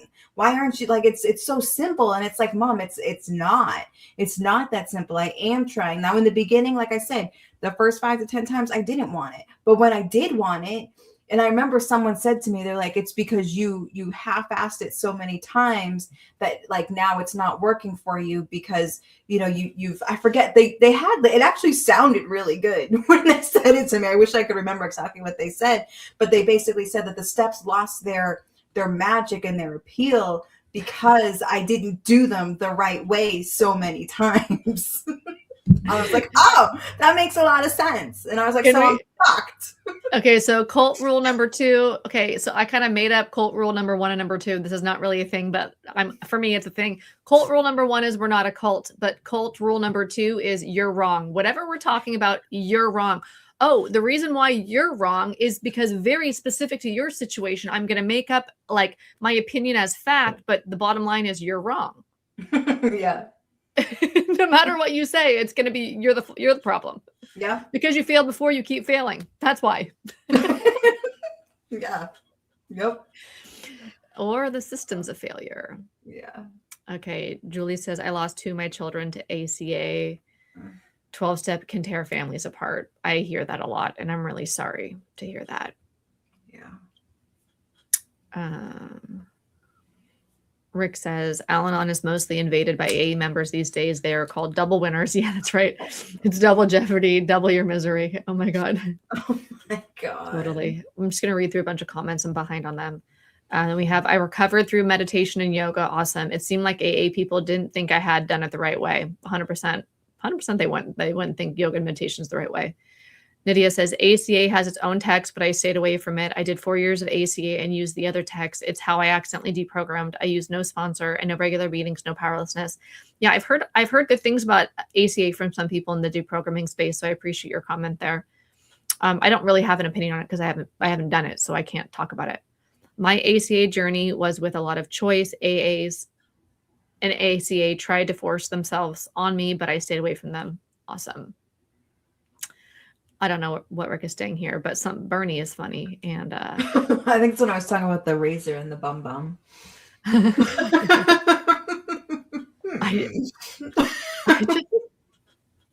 It's wrapped up. Like, they usually like put stuff in like a condom. You put it in the condom or something and wrap it all up and go, save my ship.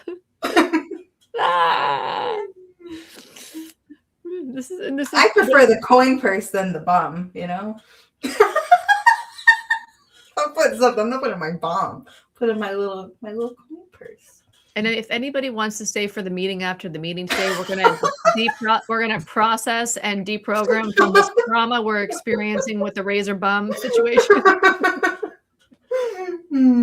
Got a razor in my bum. Hey, you remember? Wait, Tom Green? Who did Drew Barrymore marry like 25 years ago? Yeah. My bum is on the razor. My bum is on the razor. Well, I haven't heard. Yeah, what was he really saying? My bum is on the. That sounds so familiar. He had this whole "my bum is on the" thing. His bum was on everything. The Green Mountain Mama says, it was hard for me to figure out whether addiction or AA has been harder to overcome because they were so entwined. I believe 12-step ideology has created the addiction epidemic. Yeah. Feel that. Definitely feel that. Amanda said, now that I've left AA, people from that world keep showing up. I've been contacted multiple times for 12-step calls, even though I've been asked to be removed from the list. It made me question sometimes if it's God showing me that I need to be there, because they program to believe that it's a sign instead of not respecting my boundaries. That is some powerful shit, but I love how you ended it there, because you're right. It's not my personal opinion, it is not a sign from God. It is what you said. It's them just not respecting your boundaries. But that can be very conflicting when you are going through the process, you know. And she said, every sober house here is run by abusers and predators. Oof.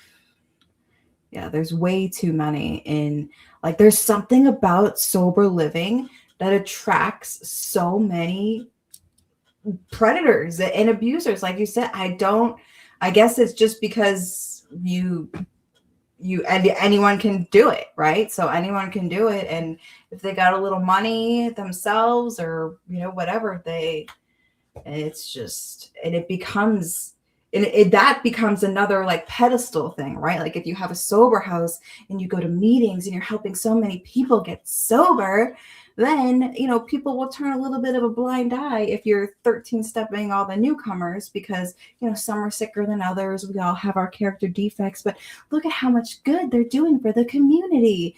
And I really feel like those sober houses just become, and treatment centers, like the Eric Spofford who opened up the treatment center, like it becomes a get out of jail free card. Like you can be the biggest predator, but as long as you're helping so many people get sober, then it's okay. I think that comes from AA indoctrination too, the whole bullshit of one alcoholic helping another.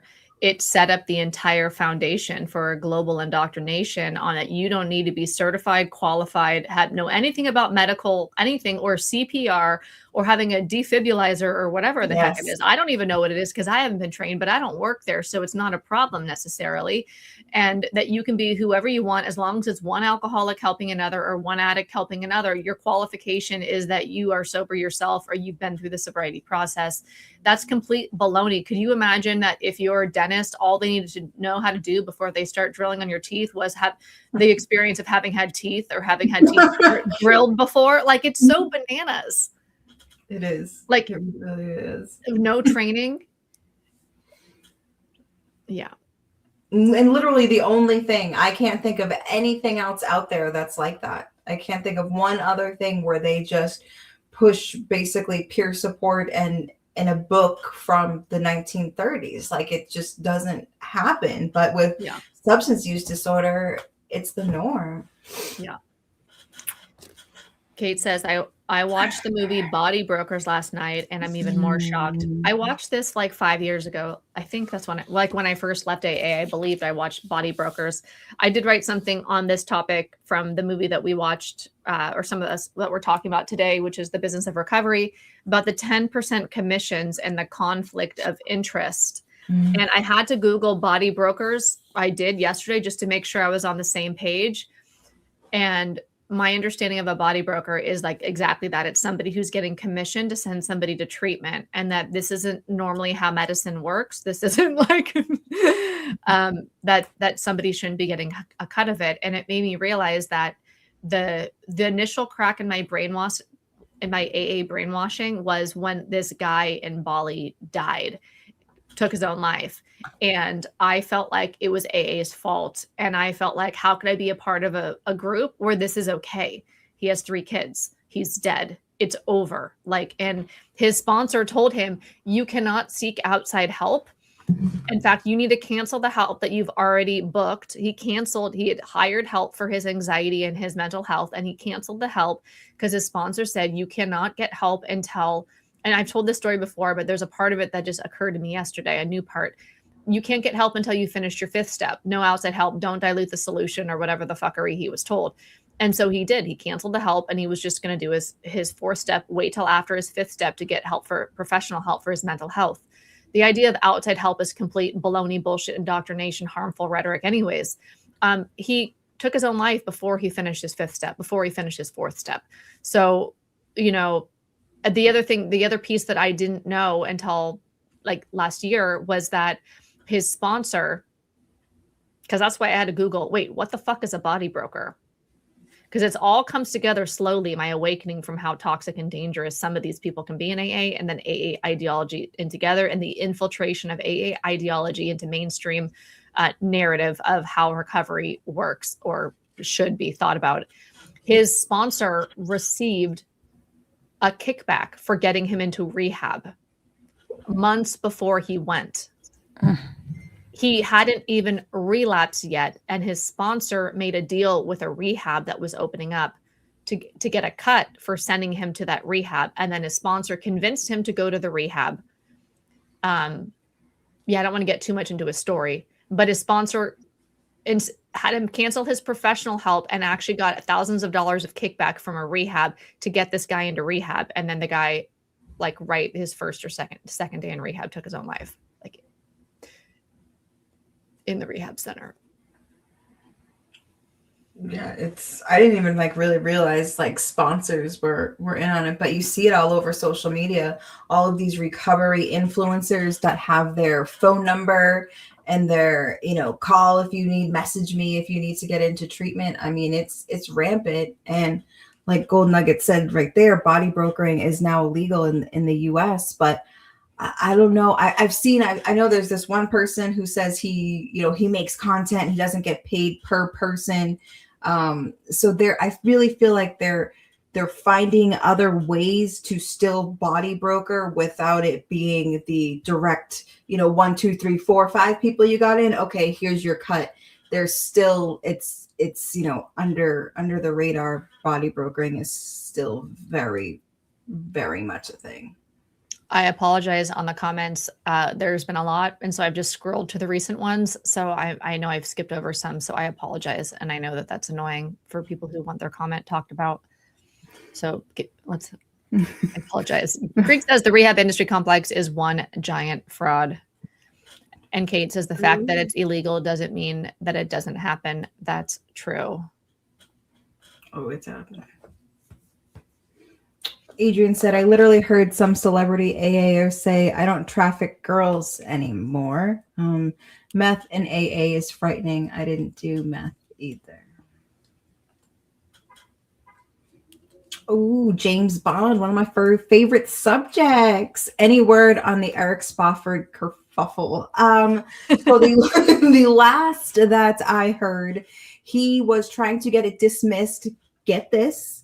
He was trying to get it dismissed because of a First Amendment violation, which is pretty ironic considering that his whole thing was about stalking journalists and trying to take away their First Amendment right to report on what was going on. But I don't know exactly what's going on there. That is the last that I heard, was that he was trying to get it dismissed based on violations of his First Amendment, but I need to look in on it, and I will definitely do an update on it, because that motherfucker, man. Okay, we have Lavender Fox's Tom Green. We have the Muppet. My bum is on the cheese. My Yeah. bum is on the cheese. If I'm lucky, I get a disease. For the bum song. Laugh my ass off. Yes, it was Tom Green. I remember. Okay, so here's a funny story. I was at a club in Hollywood one time, and I never did cocaine. All my friends were on cocaine that night. And I always thought that I needed to drink more to make up for the fact that they were, that they were on cocaine. So I should drink more. But I just usually end up getting kicked out of the bar because I was so wasted. I didn't understand that I should drink less than them if they were on cocaine. Yeah. This is like, yeah. So we used to rent limousines. So I would just go out and say, fuck you. We got booze in the limo. And I'd go sit in the limo outside. So dumb. But we were at this club in Hollywood one time, and it was when Drew was married to Tom Green. And I remember Tom Green, I knew who he was at the time. And obviously I knew who Drew Barrymore was. I didn't know Drew Barrymore was at the club. I knew Tom Green was, because he was on stage with these drag queens, and he was saying, my bum is on the drag queen. My bum is doing this whole thing. And it was a gay bar or gay club. And it was so so many guys there with their shirts off, and they were so sweaty. And I didn't want to there was no room to dance and I felt claustrophobic. So I was just like, fuck it. I don't know. I went on stage and I was dancing with Tom Green. And then I remember we got in the limo at the end of the night and they're like, you were with Drew Barrymore. I'm like, I was? I thought I was with Tom Green and my bum was I was doing my bum as on the drag queen. Clueless and drunk. I will never forget that. You didn't need to know that. But hey, I love all that razor butt stuff, okay? I'm trying to change the mood here, people. But notice it's still about bums. I know, but it's a fun bum. It's all fun bum. I'm gonna get bummed out up in here. Kate said the movie is not very good, but very eye-opening. What do you mean by it's not very good? Terry, hilarious. I don't know why that cracked me up, but it really did. What about it is not good? Like the general story of how the recovery industry is, like the editing, or what did you mean by it's not very good? I'm actually curious. Yeah, me too.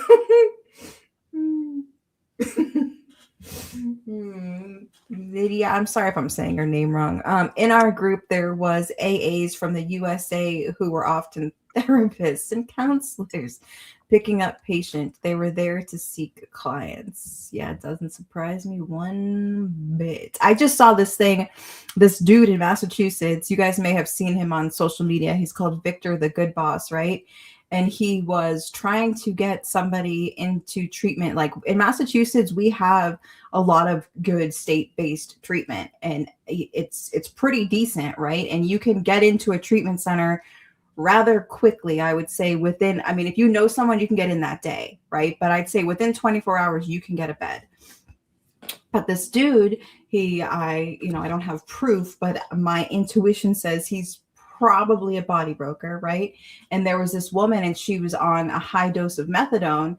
So he got her all pumped up, ready to go to treatment in Florida. And then the treatment in Florida won't take her to the detox because her methadone is too high. And then just like, think of what that does to a person that literally on the street. Okay. It's not someone who's, going home and has their bed. They're literally living on the street. They're like, finally, I'm going to do this. I'm going to go. And then to me, this doesn't make sense. A detox facility, right, that can't take you because you're on too high of a dose of methadone. Well, why wouldn't you just, why is that even an issue, right? Like the methadone should be part of their treatment if they so choose to be it. Like, why is that the first thing that we're making sure that the person is getting off when it's not, the methadone is not something they're getting off of the street. They're on methadone right now and using other drugs in combination.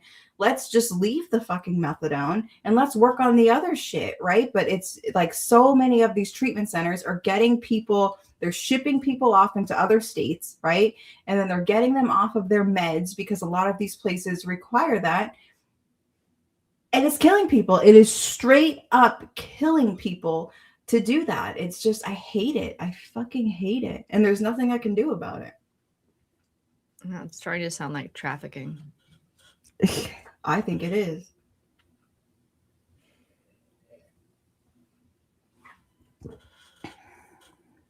Downtown Tasty. I'm from the Chicago area, and the courts mandated me into a rehab that required AA meetings, which is basically the same as mandating meetings themselves. Yeah. My probation office was full of AA pamphlets, but zero alternatives. Typical. Very typical.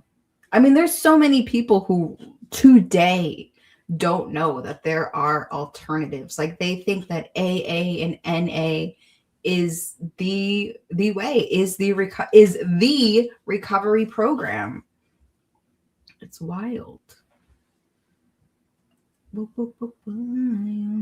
Gold nugget.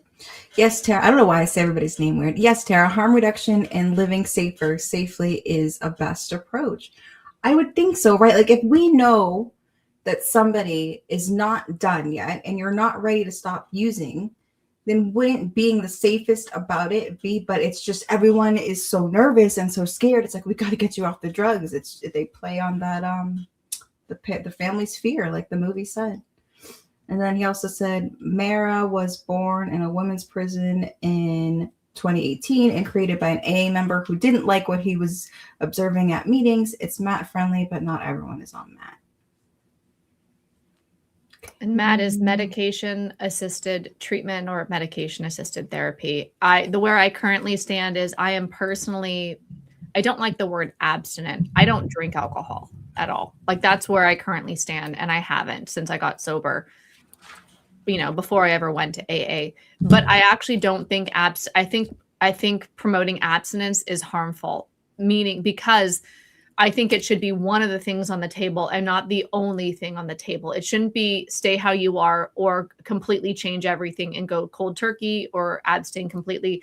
I think harm reduction is the only thing that makes sense. It's the only compassionate thing, and that could be abstinence. It could look like abstinence for some people. And I love that. I have to say Tara. And the way that I got Tara right, I was like, Tear Bear, like a Care Bear, Tear Bear, right? I was like, oh, it's Tara, like Tear Bear. And I was like, Mara, like Mare Bear. I have to say Mara.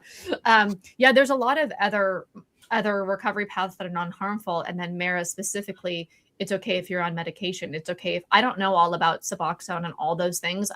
That's not my world. I'm just not, I want to be more informed, but I don't know that. But I do know that naltrexone is an easier, softer way for a lot of people than completely going abstinent. And to ignore that and to promote only abstinence, I think is harmful because it's a harder reach. It's a harder step. Most of us don't want to quit drinking, but we want the consequences to lessen. You know what I mean? And so if there's a way to do that or promote a way to do that before you say quit everything, it's try a little bit, like, have a little bit less. Yeah. Here's a way that can support you in that.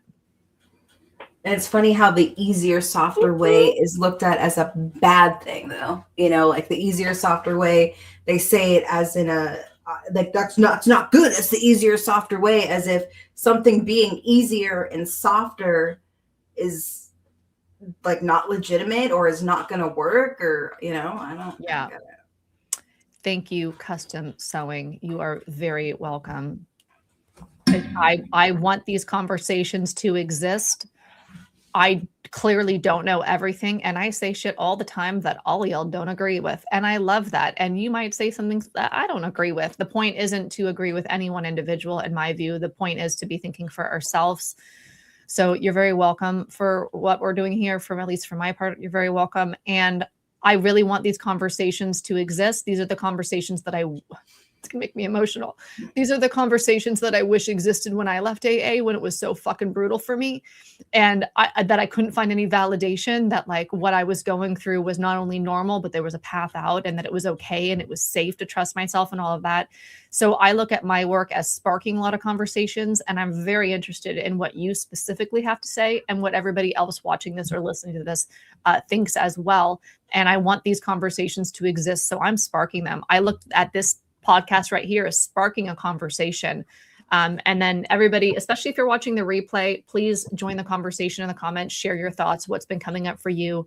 I really think it's about all of us just reclaiming our voices, deprogramming, deconstructing anonymity. No, we get to say what we think, especially if we feel like it's going to help people, or if it's just us expressing our truth or us just figuring out what everybody else thinks. We're allowed to talk. Yeah, absolutely. Like my burn the stigma, like my tagline, I'm really bad at like doing all my things, but it's spark conversation. It's burn the stigma, spark conversation, ignite change, and yes, that's the vibes. Yeah. I didn't know that. Yeah. Yeah, I know. I'm so bad at that stuff. You know what? It's Burnie, Brittany. It's Burnie, Bestie, and Brittany, bitch. Don't forget Bobby Ross. Does anybody know? Remember Bobby Ross? Were we channeling last week? I'm having a spiritual experience downloading last week's Bobby Ross. Although I did, you know what? I did find a cult expert. It wasn't Bob Ross. It was something Bob Ross. He had a first name that wasn't Bob. And then this was like a cult expert guy. I did find who you guys were talking about, I think. Julie said, I hate that naltrexone was kept hidden from us. I used Nal and it was a miracle. Awesome. I wasn't aware of the Sinclair method at the time. Yeah, it is hidden. It shouldn't be hidden, and it shouldn't be demonized when we mention it. Yeah, that's it should be on the table. Everything should be on the fucking table, along with the statistics. What are the probability that this method's going to work, and what kind of people does it work for, and what do you need to do to actually to get the results? What's the protocol? Not it works if you work it. Like literally, what's the protocol? So with naltrexone, you take it an hour before you're drinking if you're doing Sinclair method. Like, what's the protocol for this message or this path? You want to read it? Okay, Mr. Pug says, I went to rehab only once. It was 12-step. I told a counselor about my diagnosis of BPD, EUPD in the UK by 3 different doctors. He dismissed it as not real and told me that doing the steps would fix it. This is like one of the things that really, can I say chaps my high? Does that even make sense, people? This is one of the conversations that I feel the most strongly about sparking and having be mainstream, which is a lot of us are told that everything that we're navigating, whether it's our mental health, whether it's a neurodivergence, whether it is a personality so-called disorder or any of these so-called disorders or whatever, that really are like real. Like, I don't think of autism spectrum disorder. I don't think of autism as a disorder. I don't. Like, go fuck yourself. Let's call you disordered because you can't, like, you don't have autistic thinking. But a lot of these, like how our neurology is, how we're wired, how our personalities are, or whatever, are all pathologized as like the disease, the addiction, and the solution then is a religious conversion experience. And honestly, I wonder how many people don't survive that harmful rhetoric. Because if you keep doing all this, trying to pray it all away and stuff, I know, like, it's one of the things that really gave me the courage to speak for the first time about leaving AA on the internet is when I understood the statistics about people in my group. So autistic girls and women, autistic girls are 9 out of 10 of us are going to be sexually abused as children. 9 out of 10. That's a very hard statistic to swallow. It's 3 out of 10, I think, for non-autistic girls. So we're 3 times more likely to be sexual abused in childhood. So we already have this trauma, right? Because of our neuro differences. And we're 13 times more likely, autistic adult women are 13 times more likely to die by suicide than non-autistic women.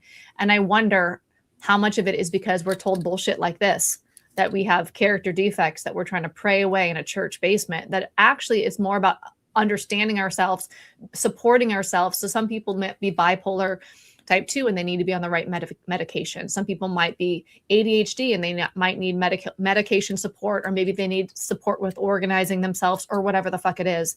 But to be told that it's all that it's all to be worked through the steps, it's ridiculous. It's totally ridiculous. No, you can say, hey, the steps might help with something. It's a religious program, but it's not gonna, you can't pray away your neurology. It's just impossible.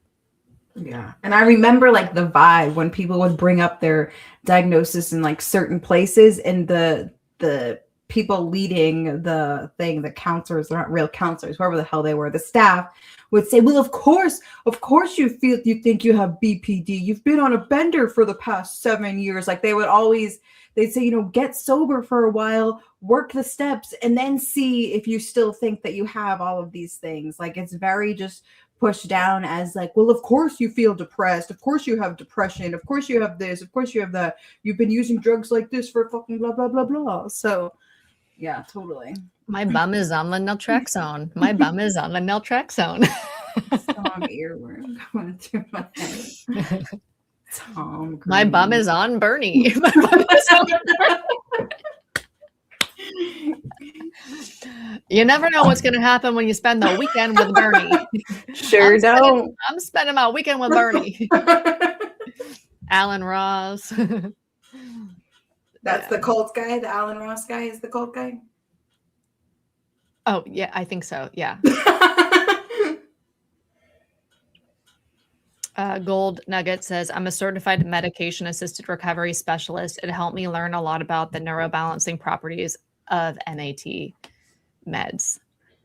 I'm so fascinated by this, and I want to learn more about this. I think that this is so important to have known mainstream if we all understand like what a recovery process can look like. I'm specifically very interested in the brain and how it works. I would love to know more about this. Okay, we have Football Madness Savage's mom says, do you ever do you ever think about taking a drink? Kirsten or Tara, what about drugs for you? I have no issues with drugs. I had issues with drugs too. I never think about taking drugs. Zero at all. I stopped using drugs a long time ago on my own power. I just stopped one day, and like when I was young. And drinking, I've thought about drinking when I've thought about naltrexone and Sinclair method, like reading the book, The Cure for Alcoholism, which I don't like the title. I don't like alcoholism as a word, but it really pushed against some of my programming from AA. This idea that maybe I could drink safely. It felt dangerous to think that by using naltrexone and getting my brain into an extinction around alcohol. So I did think, well, and I made a decision for myself. If I ever drink again, I would do Sinclair method, and that's how I would drink. I have no desire to drink again, but I think that for me, it was very important to have my plan B, C, D, E, and F, where Z was going back to AA. I needed to have what I'm going to do instead. If I ever drink again and it becomes a problem again, how am I going to get sober again? And I got to think this through when I have a clear brain, not when I'm desperate as fuck for treatment. I need to be clear on what it is now. So I did the research up front so that if I ever find myself in that situation again, I don't have to go to a cult religion. So for me, that was really important as part of my deprogramming journey, was to find other methodologies that I vibed with that would help me solve that problem if that ever became a problem again. But I don't even know if I'm ever going to drink again for the rest of my life. So I don't know how relevant that is in reality, but having a plan B, C, and D laid out does help me. But I literally don't have a desire. I don't want to drink. I don't want to drink. And it's kind of along the lines of Alan Carr's easy way method, which is where you focus on what you want. This is how I'm recalling his methodology. I don't think about the lack of drinking in my life as a problem or that I'm missing something. I don't feel deprived. I haven't had a drink since 2009. So I'm not in an early sobriety, still wanting the alcohol all the time. I'm not coming out of the habit of my life revolves around alcohol. So I'm saying this as somebody who is 16 years into their sobriety, and I don't do that to do a status time, but there's a reality of how the brain recovers from alcohol.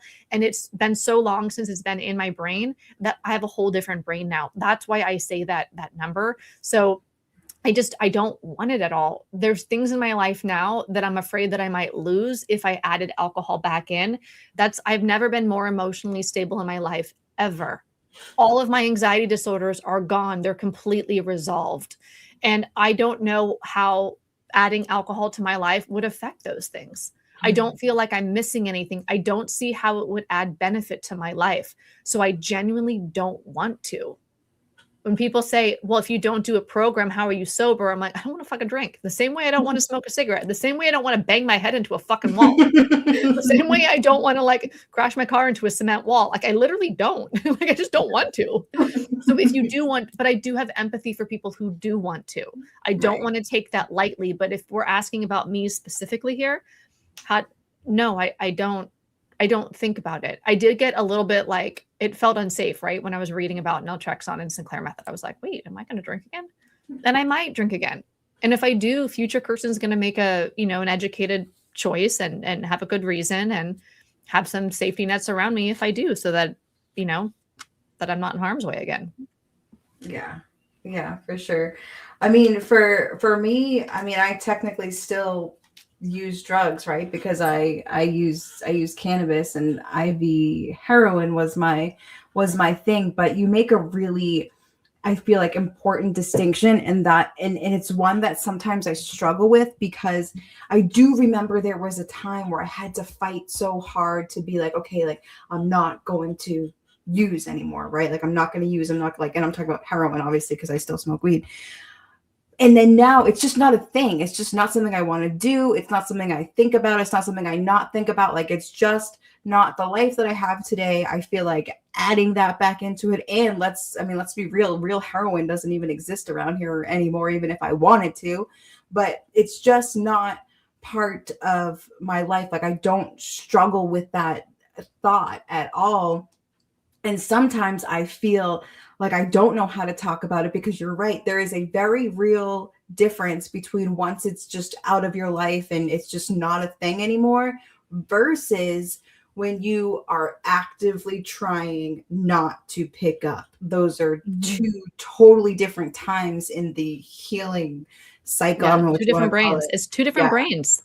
Yeah. So for me, cannabis is something that I use. It's not harm reduction for me. I feel like every time I talk about using cannabis, people are like, yay for harm reduction. And for me, it's not harm reduction, because I use it because I like it, and it's something that I enjoy doing. It's not like if I didn't have cannabis that I would use something else, right? It's just, that is a substance very much like caffeine that I have kept in my life, and it works well for me and I enjoy it, and that's that. But so it's different. Everybody's different, right? Like, some people still consume some substances, some people don't, and it's just, everyone's got their own path.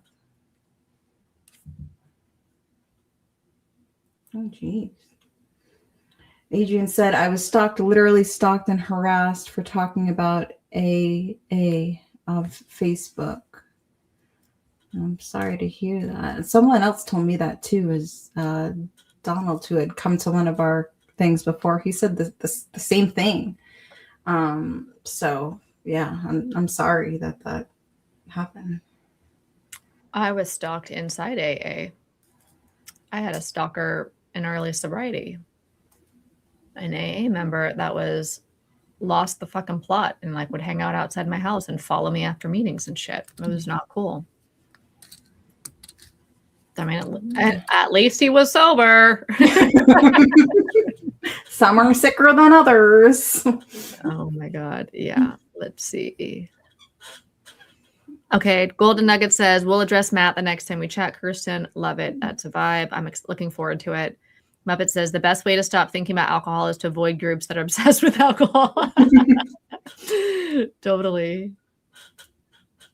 Nydia says, I decided to never bring up the Asperger's because I knew it would be classified as a disease, and I was not going to pray it away. It's part of me, something I work with, not against, 100%. I needed to leave AA in order to understand that my brain was different. And then in order to have accurate assessments of my brain, I had to already be deprogrammed, because I had to get out of that idea of character defects and all of that. I know people get diagnosed, understand their brains when they're still inside AA, but yeah. Custom Sewing says, another thing that made me walk away and a red flag was an old timer saying that a lot of the outside help, you must be really sick.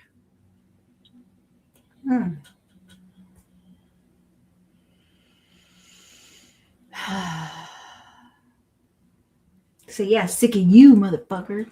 Outside help is such a dangerous cult term.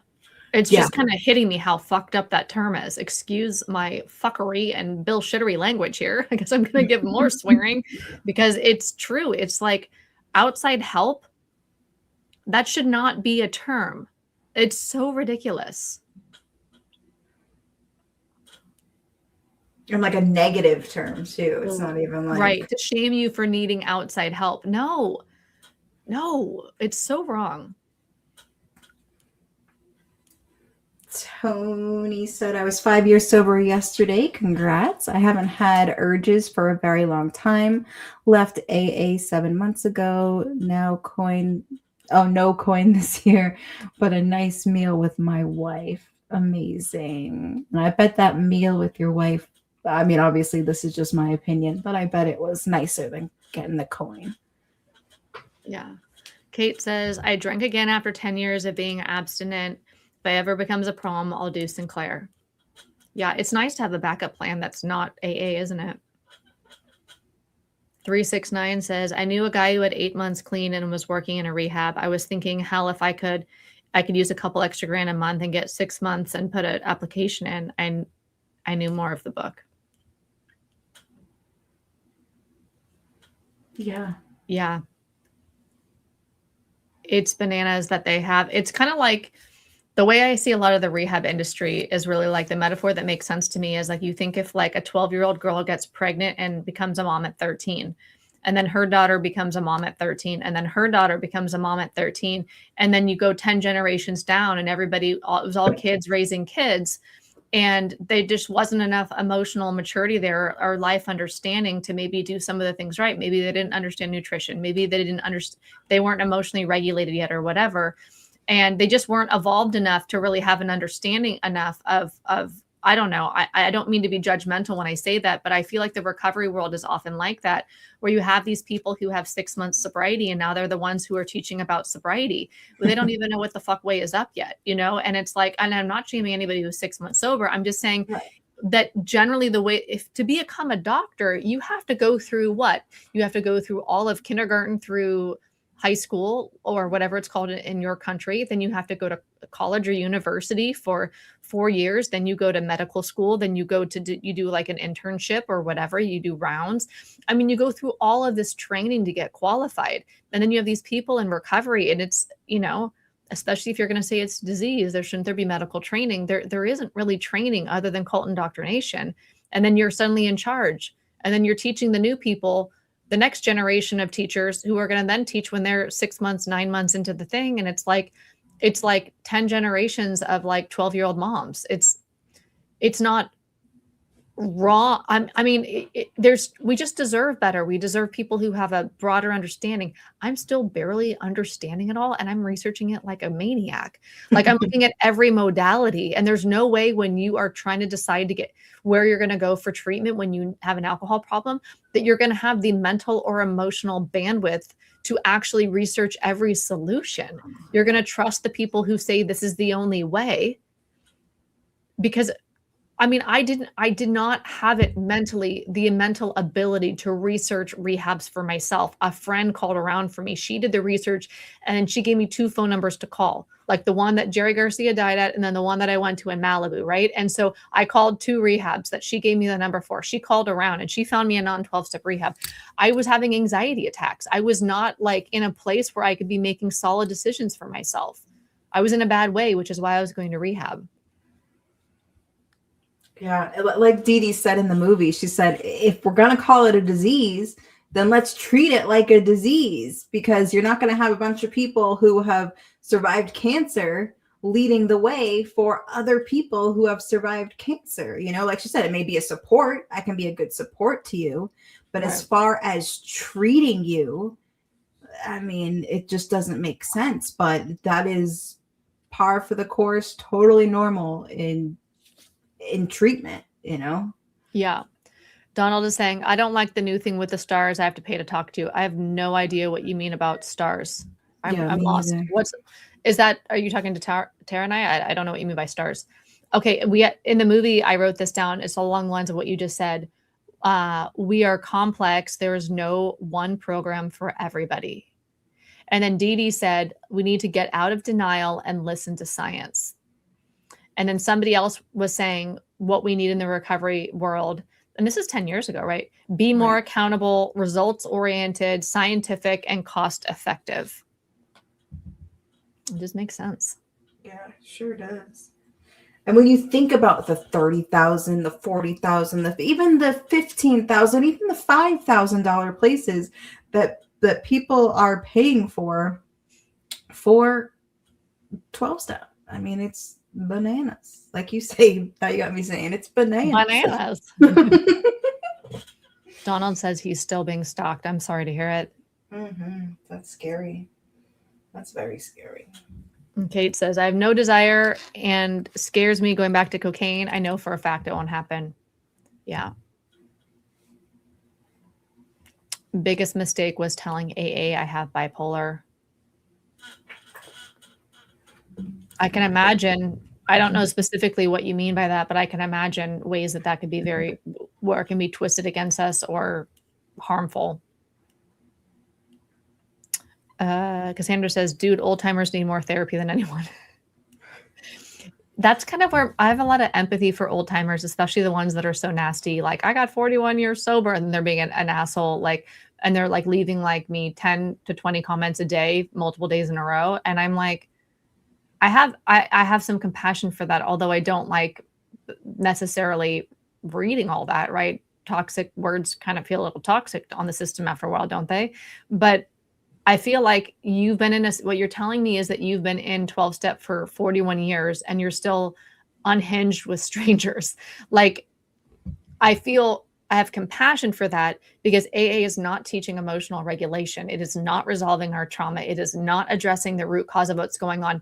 I do not believe that anybody's root cause is a lack of God. I don't believe that that's the reason why addiction does God help some people with addiction? Sure. If you're religious, of course, your belief in Jesus or whoever or whatever is going to help you in anything in life, right? You're going to find comfort and faith and peace in that or whatever. But when people have been many decades into AA and are acting that are actively being abusive to strangers on the internet, I'm like, but they're not. They believe they're in a program that's solving their problems, but it's not, and they don't know it, and they're trapped. So it creates like an empathy in me. And then, of course, if they cross a certain line, I have a certain line where I just can block people from my Facebook. But for the most part, I want the conversation to be open. So only if they start, there's a level where I have like in my own boundaries where I block people, but yeah. Donald said, learn the lingo in 2 weeks and you can be a guru too. It really should feel like that. AA guru kit. Somebody should write a book.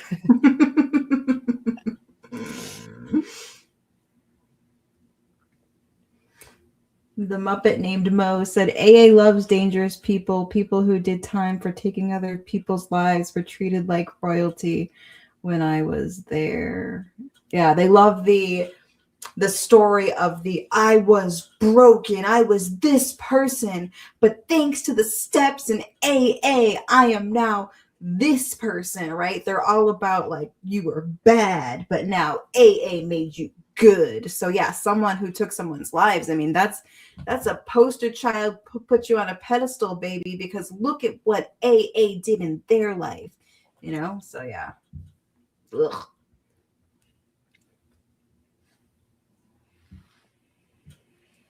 Kate says, when I saw in the documentary, this is the business of recovery, standing on recovery business over here, that you don't even need a high school diploma, I was absolutely shocked.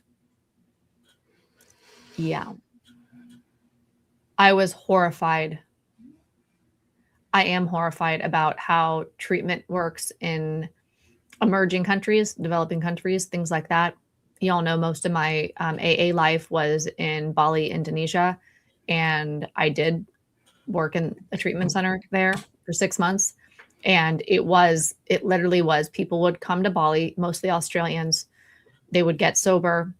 They would stay, they'd get swooped into the fellowship, right? They'd stay on the island and be like, I'll just do my first year of sobriety here before I go back home, or first couple years, or move here completely.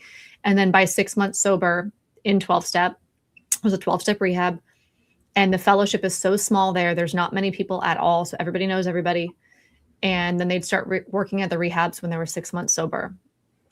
And that just kind of was the cycle. It was people with 6 months sober are now they're training people on what sobriety is, but sobriety is the 12 step. So it's a 12-step indoctrination camp where the qualification, I mean, there was a therapist there who was a qualified therapist, right? But the staff running the group meetings and all like that, it's people, the requirement was like 6 months AA. Okay, so here's more on that stars upon stars thing. Okay, Donald says, a picture of Tara with the thing that says, send 200 stars to see your comment here. It's a new thing. I don't know anything about this. Is that? Yeah, I think it's just like, I didn't set that up, but I think it's just like you get like a highlighted comment, but you don't have to pay to comment. You can still comment, but it's just like a special comment that Facebook does. You got to pay to play. We're gonna sell some AA bingo here. I'm gonna pick. But I read the Cochrane study with it works if you work at Square for 500. You said in scientific journals, I can't talk. It has been noted that rehabs and AAs have low efficiency. Yeah, it was funny, that guy, I forget who he was, but he was like from some drug organization or some government. Who? Yeah, I wrote it down. It was the National Institute of Drug Abuse. Yeah, and he was basically like, it's all anecdotal. We don't have any studies. He said it's anecdotal evidence, not scientific evidence. There is no evidence. I wrote that down because I was like, yeah, let's just tell the truth up in here. But if you tell the truth, you're a basher. You're a basher. Yeah. Don't talk about the science. You're a basher. I'm like, maybe I should embrace this basherhood. Right? Basher's gonna bash. I'm a basher, bitch. Instead of a Britney. My bum is on the basher. My bum is on the basher. What, Rob? That's crazy. On my way to facilitate an in-person Mara meeting. This was great. Thank you so much. Enjoy. Have fun. Great to have you here. Aloha, besties. Aloha. I was told to stop medically supervised medication and witness women smugly telling other women to literally switch addictions. And pedo lifer Rodney is just a flawed individual. Okay, I don't know what that part means, but great to have you here.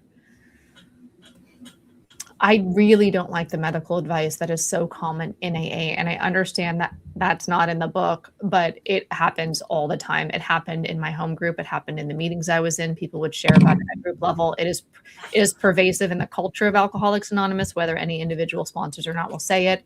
And part of the reason how it's so infiltrates so deeply is because a lot of us are told, again, at the individual level, not necessarily through the ideology, but a lot of us are told through the culture that our only problem is alcoholism if we're in AA, and that the only solution we need is the 12 steps of Alcoholics Anonymous. Never mind if, the entire first year, I was like, I think I'm ADHD to my sponsor, and she's like, no, it's alcoholism. I'm like, but I can't pay attention, and this and that, and this and that, and this and that. It's all ADHD things. She's like, no, it's alcoholism. The only solution you ever need is 12 steps. So I didn't find out. That was in 2009. I was told that what I thought was ADHD was alcoholism, and it wasn't until 2024. What the fuckery, 15 years later, that I actually got assessed as ADHD and learned how to support myself. And I do that through nutrition and other ways. But yeah, we get completely misguided. So on the comment of witness women smugly telling other women to literally switch addictions, we don't know if anybody should be on Adderall, if anybody should be on benzos, if anybody should be on naltrexone, whether it's a psych med or whether it's a med for their mental health or whether it's a med for them to help them attain sobriety and help their brain with homeostasis. It's really funny. I technically was on MAT, I guess, but I didn't know it. And I didn't tell anybody because I felt like it was none of your fucking business. But I was on meds the first 15 months of my sobriety, and I just didn't talk about it because I felt like it was nobody's business. But in rehab, to get me off of benzos, I did a 10-day quick rapid fire detox, which I know you shouldn't do. It really should be a long thing. But they put me on, I was on 2 meds. What were they?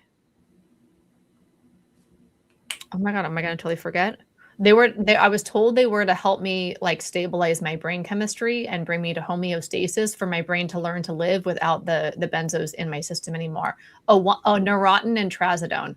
They were Neurontin and trazodone. So I didn't feel them. It wasn't I felt a high or any sort of effect. It was more they helped stabilize me. So I didn't tell anybody. I didn't tell my sponsor. I didn't think it was relevant. It was like I wouldn't tell her if I took an Advil. That's kind of how I thought about it at the time.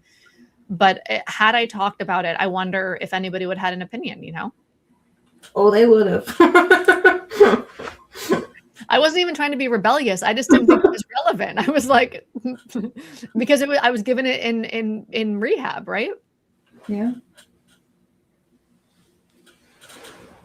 Tony said, yes, the meal was much better. I did kind of miss AA a little bit, but that's just history of the last 3 sober days being in AA.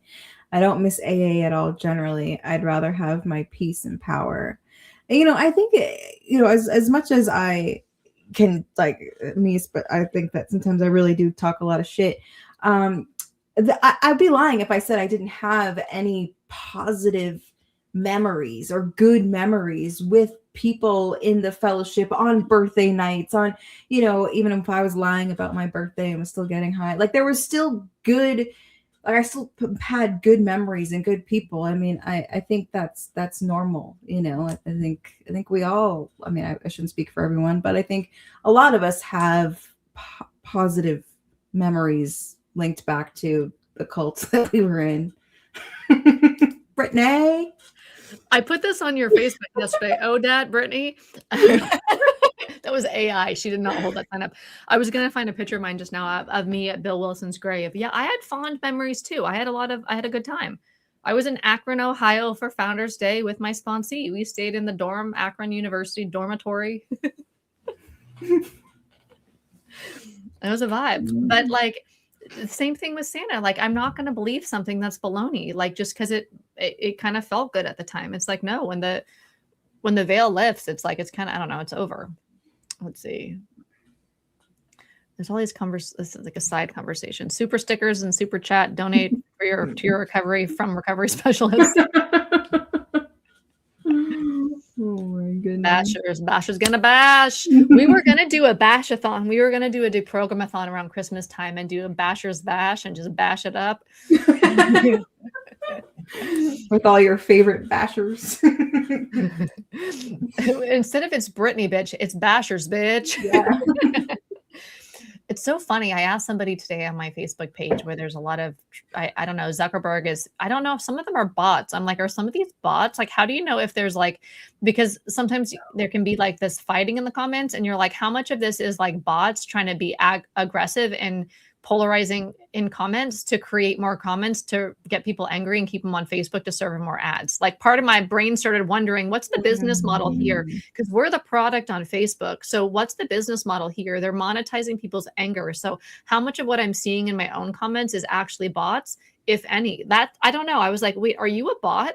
Because I keep getting this one comment and I'm like, is this a bot? Because people keep saying you're stupid and they spell it Y-O-U-R. And I'm like,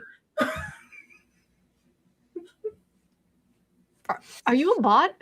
Is it the same account doing it? No, but it keeps happening. So I'm like, is this like a bot thing? You say you're stupid and spell your wrong so that people would be like, it's your, and then it starts this whole like, is this real? Is this real life? Basher's gonna bash. But I asked one person said that you're bashing or you're bashers or this whole page is about bashing. So then I wrote, what's the difference between bashing, in quotes, right? Bashing and deconstruction. And of course, there's no direct answer. It kind of changed the subject and went off on this other whole land about how AA saved my life, yada, yada, yada, yada, proselytizing, evangelizing, all of the things. And so I'm like, what is the difference between bashing and deconstruction? Because I think what people, I don't know. And then, you know, it's interesting too, like on this kind of a topic, I watched a Quackaholics Anonymous video. What up, Quack? Any Quacky fans out there? So yeah.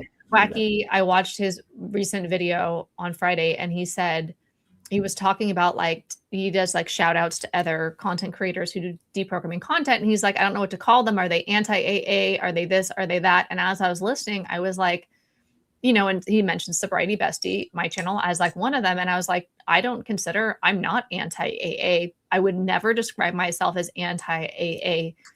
I'm anti-manipulation. I'm anti-emotional, like a manipulation. I'm anti-conversion for coerced conversion. I'm anti a lot of the principles and the structure inside Alcoholics Anonymous ideology. I wouldn't say I'm anti-AA. I would never tell anybody to leave. I would never tell anybody not to go. But if you ask me if you should go, I will say no. But if you ask me where the meeting is, I'll Google it for you and tell you. Like, I'm not involved in your decision. But if you ask me my opinion, it's hell no. But I'm not anti-AA. And is it AA bashers? Is it AA deprogrammers? I think he decided on AA exposers, like exposing AA. And for me, it's more deconstructing AA or AA whistleblower. AA whistleblower feels more genuine to how I would see myself versus AA basher. To me, it's a difference. Once you call someone a basher, now you've put them in this category where now anything that they say is not relevant. You don't have to take any of it in and reflect for yourself. You've othered them in this category that is like a bad category. I'm very cautious when people say basher in general, because I just feel like it's propaganda, honestly. Yeah. Yeah, it is interesting. I mean, I just consider myself like because for me, it's not just about AA, right? Like a big part of it is the treatment industry and just all of the harm that comes from that. So I just feel like I'm technically like a recovering from recovery type vibe, you know? Mr. Pug said, "Thank you so much, everyone. Always a pleasure. Stay critical." Yes, use your mind, guys.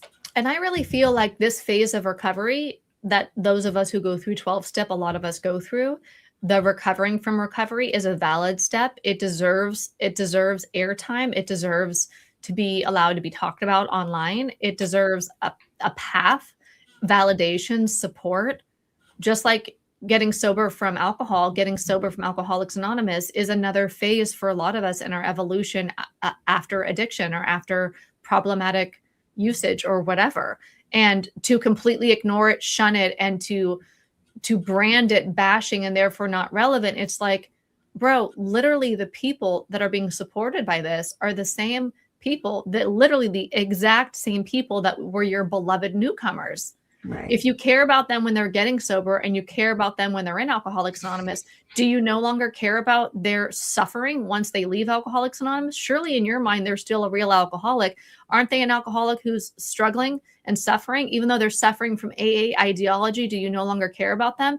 Anybody who even talks about that they're suffering after AA from AA is a basher, therefore not relevant and is harmful and needs to be stalked or trolled or whatever. Like, we can't even talk about that problem. Go fuck yourself. Like, that's how I feel. It's like, no, we get to talk about that problem. Yeah. We get to solve that problem. We get to be supported in that problem. There's a whole journey of recovery, and we can't leave out a critical piece at the end. I don't think it's fair.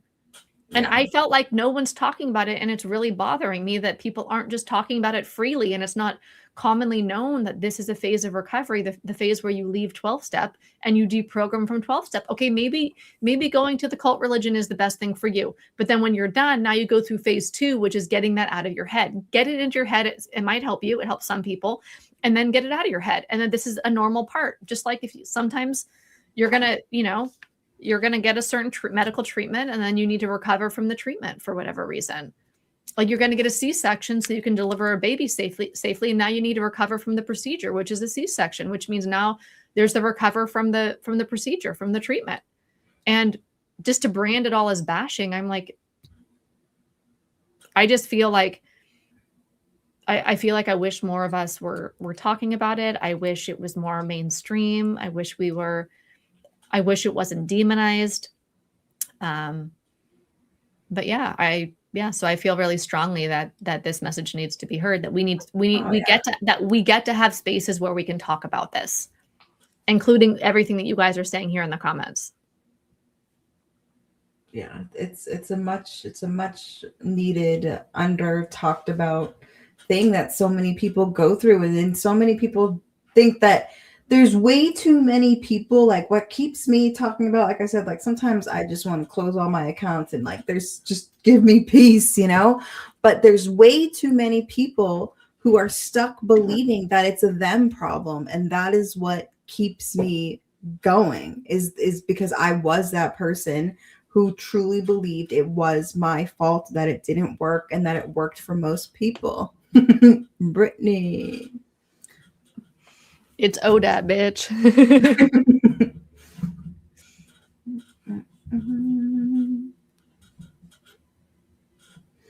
Kate said to you about your medication, I believe they would have had an opinion. I was told to get off my bipolar and anxiety meds.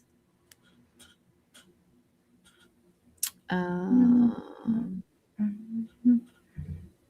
looking for a photo right now, so forgive me for looking down here. My best memories were stories like the one Kirsten said at the club and dancing on the stage. My bum is on Tom Green. That's so funny. I was just like, everyone is so sweaty. I'm going to go on stage. Fuck it. with Tom Green. Nobody kicked me off. I just want a place to dance with nobody touching me. Didn't you ever get claustrophobic at the club? Oh, yeah. It's so sweaty. Like you said, it's just a sweat. Just sweat. That's sweat everywhere. What? Okay, let's see. Yeah, do you think that they are some of the 12-step comments are bots? What do we think here, guys? Because I think if they get you hooked, right, you're gonna keep coming back, and then their business model, like, why would they not? Like, why would people not do that? I don't know. Isn't that I heard somebody say, and I didn't actually research, so I hold this stat loosely, right? That 51% of did they say social media was bots and not humans? That might have been more like, is that Twitter? I don't know. I don't know. I just started thinking, like, how much of the comments are bots? And what does that even mean? Okay, here's a photo. We're doing Kirsten's photos. We want to do Kirsten's AA tourism. So this would that would be me at Dr. Bob's grave. Any Dr. Bob fans out there? My shirt says, is it odd or is it God? Yeah. Gotta love it. Bill's grave was different. Somebody said they wanted to see the picture of Bill's grave. Please find and share the picture at Bill's grave. I'm looking for that now. But let's pull up more comments in the meantime. Kang Mob said, I think using the jargon is lame as fuck. Why would I want to keep cult, I don't know how to say that word, that is in my daily lexicon. It's an ineffective oversimplification of authentic dialogue. Yeah. Oh.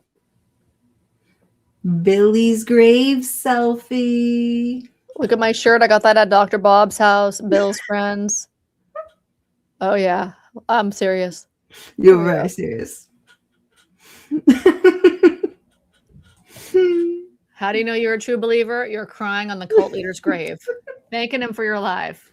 Yeah. Blue Butterfly says, AA whistleblower is the best description. Yeah, because there's not judgment. I'm blowing the whistle on it. That's how I feel about it. My biggest thing is that it's not true. It's a gaslight. It's misdiagnosis. It's harmful because it's not true. And it's opinions presented as facts. That's my problem with it.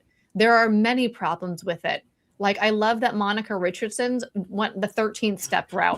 That's a problem, but that's not the one that I feel passionate to like. The one that leads me is that it's a lie. It's a myth. We're sold a lie as if it's real and that actual humans are dying because of this, or dying. And it's probably in part due to this, right? That it's wasting our lives. We're spinning around on this hamster wheel going nowhere. And so, yeah, blowing the whistle on it is what it feels like to me. It's dissent. It's not hate. It's not anti. It's not bashing. I mean, maybe those are all the same words and people are going to have a different perspective on all the same thing. But for me, it's more like, it's not true. And we need to know. We need to know if we're leaving that, no, we're not alone in our thoughts. We're not crazy. We can trust ourselves. It's okay to leave. You might need support. I needed therapy to get out of AA. I needed to be able to talk to somebody about what I was feeling and thinking and have somebody who wasn't in AA to help validate me in my path out. Yeah, it's pretty crazy when like you want to get out, but then you're like, that has to be my disease. My disease wants me dead. That's why it thinks I should stop. Like, what the hell, you know? Yeah, I had someone today trying to tell me why they can't trust their thinking and it's not safe to me in DMs, and I was like, okay. Yeah. I have no interest in converting anybody. I'm not going to tell you that that's harmful and you shouldn't do that. It's your choice, but you're not going to, but I wrote back, like, if you're trying to convert me, I'm not available to be converted back into AA ideology. I understand that you have what works for you and I'm very happy for you, but I'm not going to take your thoughts, which I don't agree with, as my perspective. Right. And if that's what you're doing, you're just wasting your time. I'm not going to convert you. And you're not going to convert me. And that's okay. Right. It's okay that we think different. Like, it is okay. And so, but I secretly was like, I think the reason why this person's writing me is because they want to convert me, you know, and I get that because that's what AA culture is like. It's like, we got to convert people, but I'm not convertible. You better work, bitch. I think we already read that one. I think you didn't notice, probably because you were looking for the picture. Okay. The Muppet named Mo said AA doesn't want a cure for a substance use disorder. They need people to pass away as part of their scare tactics. Yeah, so that way they can use you as the warning, right? Green Mountain Mama says Dr. Bob and Bill Wilson were both born in Vermont, as was Joseph Smith. Something culty in the water. Joseph Smith, that's the Mormon leader, is that right? Yeah, so the picture of me at Bill Wilson's grave is in Vermont. The picture of me, Bill Wilson's grave, he was born and buried in Vermont, East Dorset, and Dr. Bob is buried in Akron, Ohio. Bobby. Wasn't Dr. Bob afraid of women ruining AA? Didn't he stick an AA member on his underage daughter? There's some scandal about that. Somebody mentioned that. So there was something weird. I was never, okay, I don't mean to be rude here, but I never vibed with Dr. Bob. Maybe he wasn't charismatic enough of a leader. Maybe he didn't roll into the mythology origin as much as Bill did. I was like a Bill person. Do we have Team Bill and Team Dr. Bob for those of us who were former true believers? Obviously, currently, I'm not into either of them, but I was like a Bill person. I wasn't a Bob person. Maybe they were Bob people. I actually had an AA boyfriend at one time, and before I ever met him, he had a dog that was named Dr. Bob. He named his pit bull Dr. Bob. Like my friend Melissa with her cat, Ebby Thatcher. Ebby. I live in the town Dr. Bob was born in. Of course, his birthplace is a meeting house. Of course. I think most men at the time didn't consider women to be full human beings. That was certainly the case with the founders of AA. Yeah. Fuck. Oh, yeah.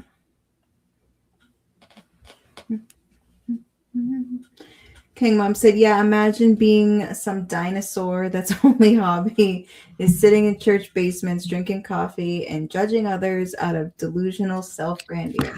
That's not life. That's just toxic existence. Oh, one thing that I have in my notes from the movie that we haven't touched on yet.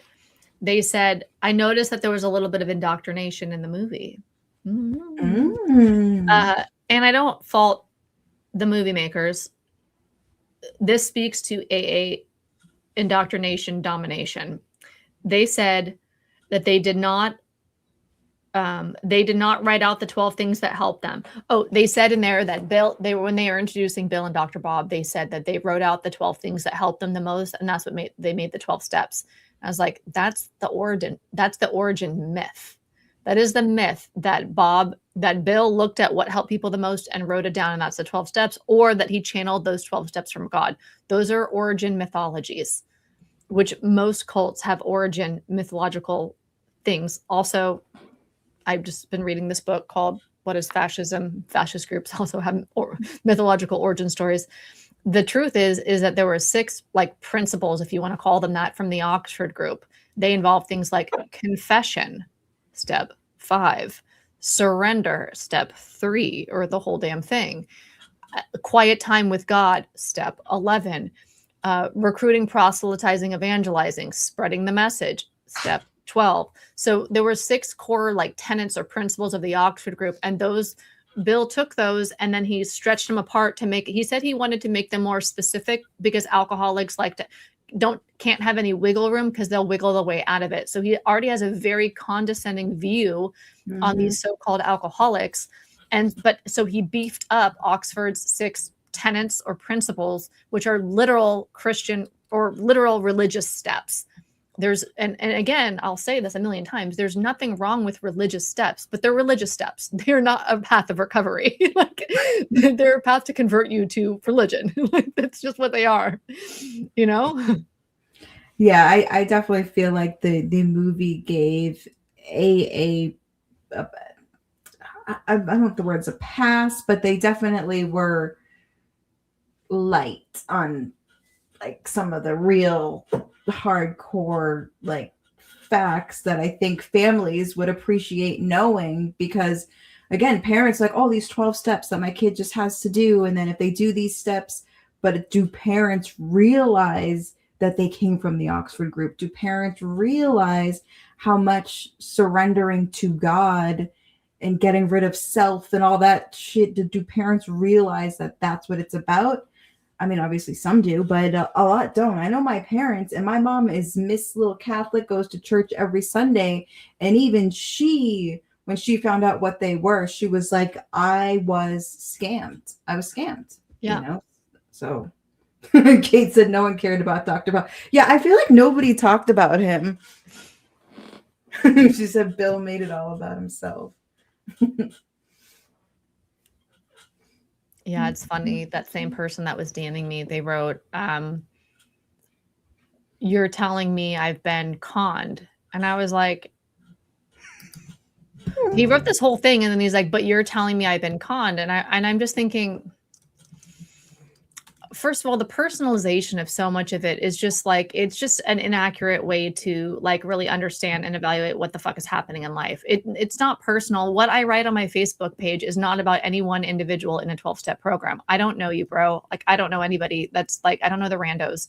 So it's not about you. And actually, it's not even about me either. When they say like, your perspective is so self-centered, you only care about yourself. I'm like, no, I would actually argue that your perspective, thinking it's only about me, is self-centered, that you can't even see that there are people that are being helped by this because you can't see out of your own perspective. No, but he was saying, you're telling me I've been conned. And I'm like, I'm like, but you're not a victim. You're literally choosing to be reading deprogramming content. And not only that, you're literally doing like 30 to 50 comments a day, like all week long. So you're choosing to engage with deprogramming content. No one's telling you you've been conned. You're telling you're actively looking at the matrix and taking the red pill or whatever the fuck is the analogy. And then if you're having cognitive dissonance because what I'm saying probably sounds logical, but you're believing something else, but then you can't blame me for it if you keep going back to it. I kind of was like, well, maybe you shouldn't keep coming back here. Like, if you don't want to deprogram, maybe don't read deprogramming content all day long. Like, this isn't for you. Like, I'm so happy for people who think that AA saved their lives and it's the best thing that happened to them and their relapse almost killed them and now they found a path to God and all that. Stay in AA. Do not read deprogramming content. It's not for you. I don't think that you should leave AA then. If you think it is your thing and you found your religion and you found your group and you found your people and you found your path and everything in your life is great, that's perfect. Don't keep reading deprogramming content. Like, if you don't want to path out, don't read it. It's just going to be a mind fuck. It's going to be cognitive dissonance. I don't think I could have engaged with deprogramming content before I was ready to leave. Oh, no. I couldn't even, when I was at Bill's house, Stepping Stones in New York, which is not where his grave is. His grave's in Vermont. And the tour guide there said that Bill was a salesman and it was 82 people, not 100, when they said we the 100 of Alcoholics Anonymous, that it was 82 people. I couldn't even hear that. That was a red flag that I buried in my head. I thought it was weird, but I never went further on it. Like, wait, Bill lied. I was like, I can't even go there until the night that I left AA. And then I remembered that. I was like, oh yeah, I buried that red flag. I painted it green and buried it. I took all the red flags about AA and I spray painted them green, or I hid them in my brain because of cognitive dissonance. And maybe they shouldn't look it out. If you want to stay in AA, you shouldn't read deprogramming content. It's not going to be helpful. It's going to be a mind fuck or make you angry. Real mad. They do get mad. Oh, wait, we have these ones about Dr. Bob. Amanda said, I have a portrait of Dr. Bob that I wanted a fundraiser for a YA conference.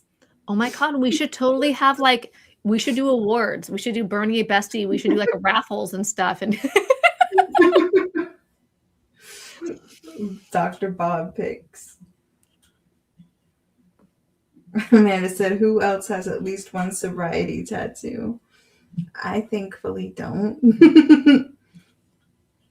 But I know a lot of people do. A hell of a lot of people. A lot of serenity prayers, a lot of like, a woman I sponsored had the promises written on her finger. Yeah. Cassandra said, even non-religious parents actually will take God talk over addiction, so they get indoctrinated too. Yeah.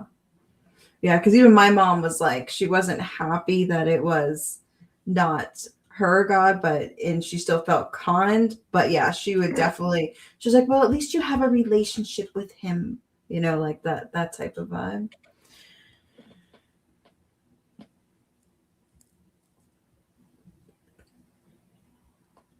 Is that the grave? Oh, is that Lois? Lois? Lois had a hula hoop when I was there. Lois should be appointed for sainthood. That's Lois's grave, right next to Bill's. Yeah.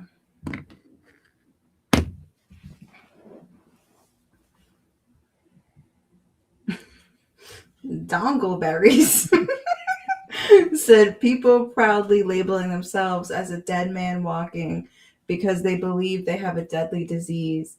I'm done labeling myself as an addict for life and letting my sponsor control me. Yes. Yeah. Yeah.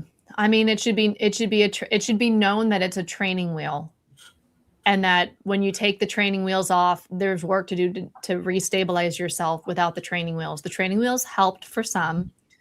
AA, yeah, I stayed sober, so I can't say AA didn't help at all. Knowing people who are also sober helped. Could I have met people sober in other places like Smart Recovery? Yes. But, so it wasn't for nothing. I got the goal whatever. But yeah, it should be known that when you leave, there's more work to do in order to get it out of your head and to move on.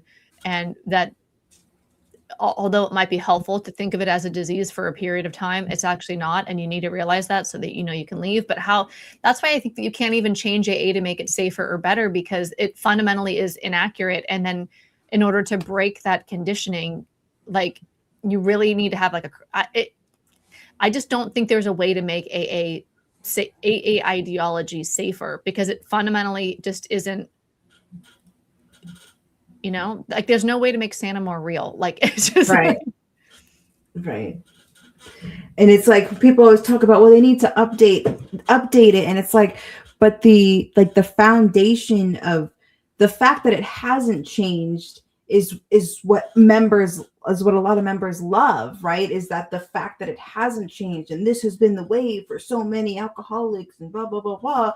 So I don't see the powers that be in the GSO office or whatever, that if they could all do a vote or however they would do it, I don't see that being even an interest to them, because they don't see that as a problem. They see it as a good thing that it hasn't changed, Right. And then if you go to a business meeting where anyone talks about changing one word ever in anything, it's like a whole, like,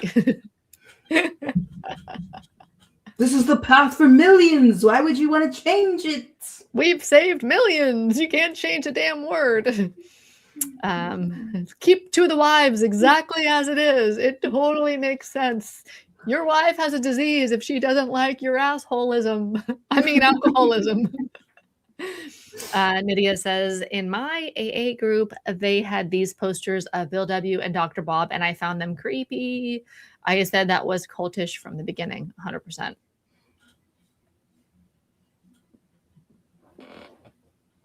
Blue Butterfly said, Basher is an ad hominem attack. Y'all said that last week that, because we were both wearing beanies last week, and y'all said in the comments that we should have matching beanies. And so my first thought was, do we need some Burnie and Bestie beanies?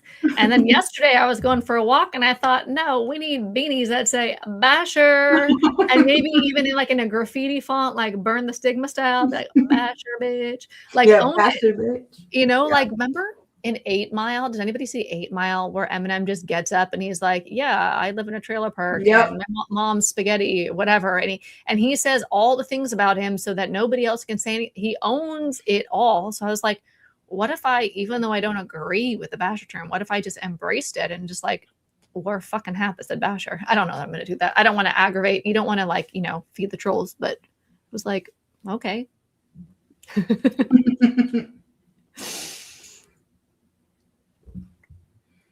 Kate said Catholics shouldn't like AA because of the God as you understand it. Yeah, I think it's obviously differs from personal. But my mom, she definitely when she found out it was the steps were about God, she literally felt scammed. But then she was like, well, at least you have a relationship with God, even if it's not how I think it should be.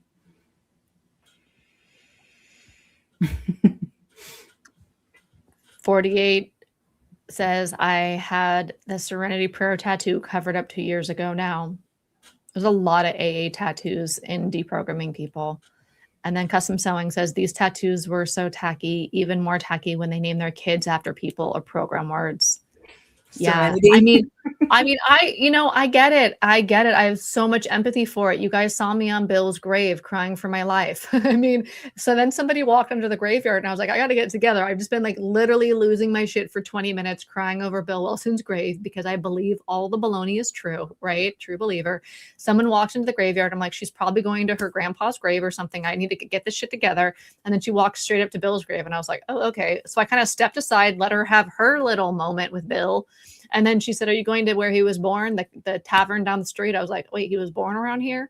So me and my new Bill's friend who had we did furthered our AA tours and we went to the tavern down the street, his grandmother's tavern where he was born. He was born at a tavern. How funny is that? And it's like a bed and breakfast for AA and they have like, it's a meeting house and stuff like that. Nydia says, Lois made a lot of money out of it too. The estate and copyright was left to her and her relatives. Yeah, well, 90% of the book royalties were left to Lois and then 10% were left to Bill's mistress. Anybody else read Bill's last will and testament? No.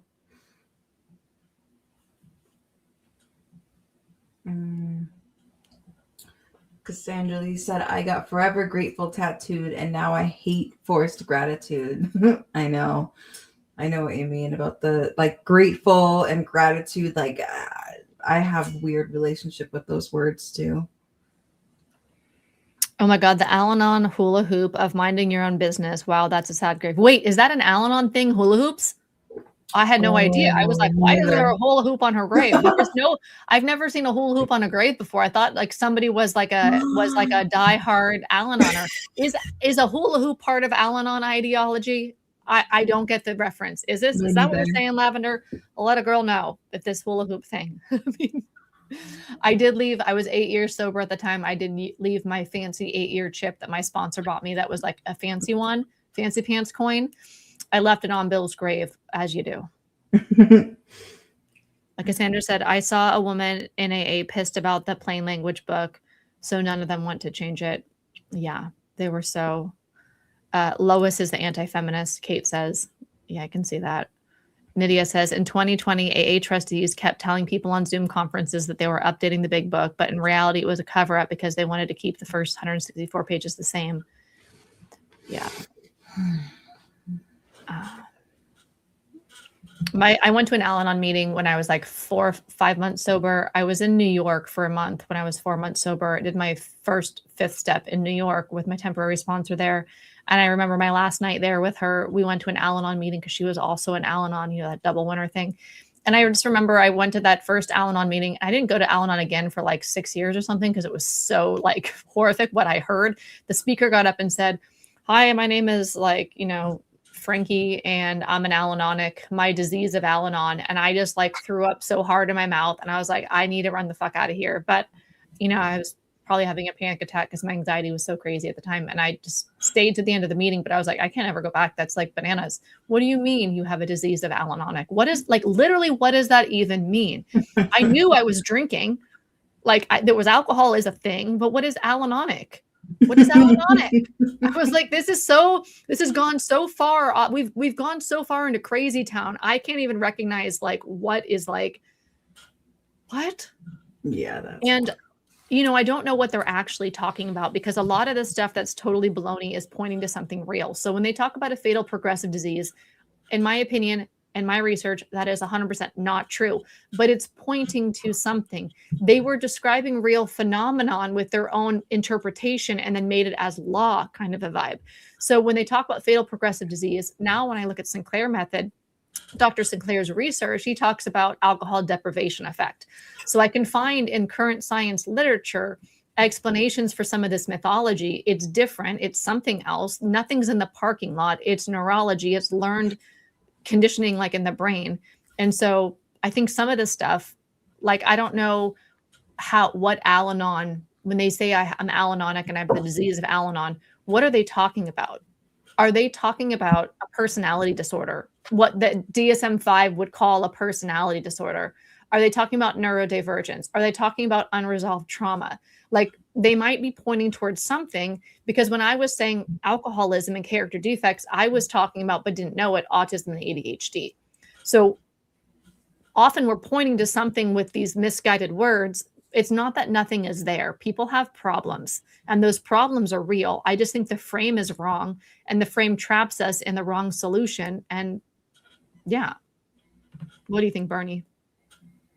Yeah, I mean, like, the people are saying it's about codependency, but from what I've learned, I still got to do more research, but the whole codependent thing is not a real thing either. There's like no disease of codependency. It's not a disease. There is no disease. Yeah. It might be a trauma. It might be having to do with like an attachment wound, or I don't know, like a trauma. Right. Codependency is not real. Deborah said, I'm so here for this. Just recently made the final decision to trust myself and leave. Yeah. What's up? Yeah, on Trusting yourself is the vibe. And we have Bella saying, the steps from the meeting to the car park were the best steps I ever took.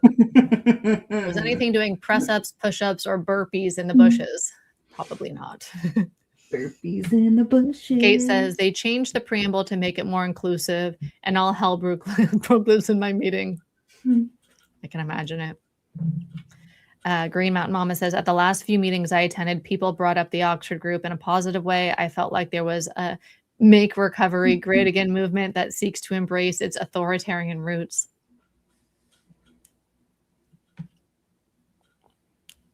Trishan Progress said, but they did change the preamble. It's now a fellowship of people instead of fellowship of men and women. Well, they got one word phrase. Has anyone read the Plain Language Big Book? I just laughed all that time and effort. I read some of it, the part that you can look for free on Amazon. I kind of opened it up maybe, I don't know, like 6 months ago or something. And I looked through a little bit of it, and it just seemed very basic, like third grade level words. But I don't really want to read any AA literature, honestly. I hear you. Deborah said, read the orange papers and totally confirmed my feelings. I never could grab on to the ideology of powerlessness. That's good. Lavender says, that's where I heard the hula hoop thing first. Okay, so it's an Al-Anon thing. That's so funny, because I was like, until I'm today's years old when I'm learning about razors in the butt and hula hoops on the grave. I didn't know about the hula hoop.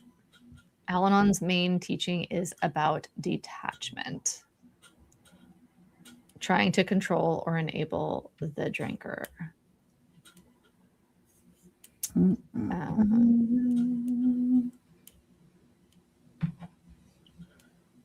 Kate says, codependency is 12 steps. It doesn't exist as a psychological term. We should talk about this at one point.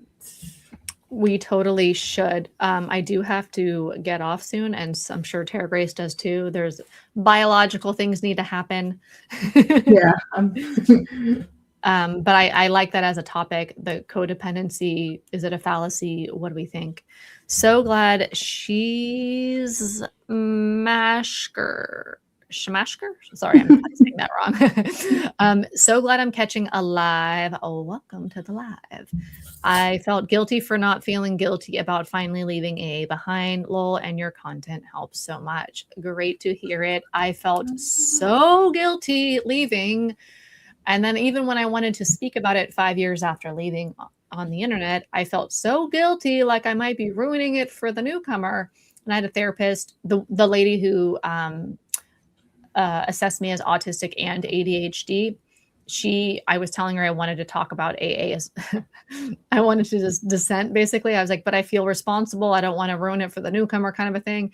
And she's like, you're not fucking God. You can't control anybody else. You can say your truth and it's fine. You're not responsible for anybody else. You're allowed to speak your mind, and you don't have the power to get someone sober or to get them drunk. Like you don't, none of that's real. Like you can be yourself. And it's true. Nothing anybody would have said could have got me out of AA when I was really deep in it. I would have blocked them. I would have called them a basher in my own head. Well, I don't know if I would have called them a basher, but I would have found a way to stay in my cognitive dissonance.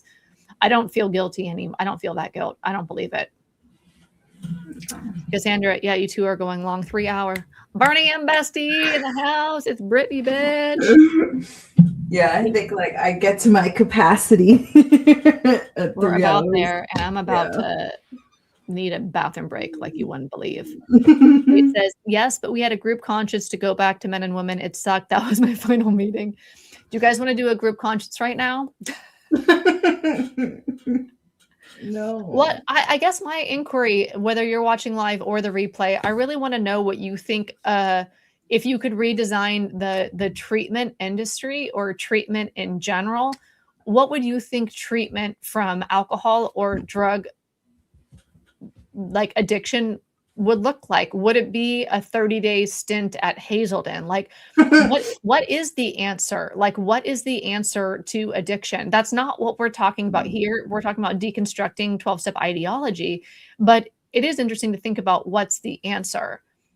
For me, something in the harm reduction category is what feels the most compassionate, realistic, effective. Yeah.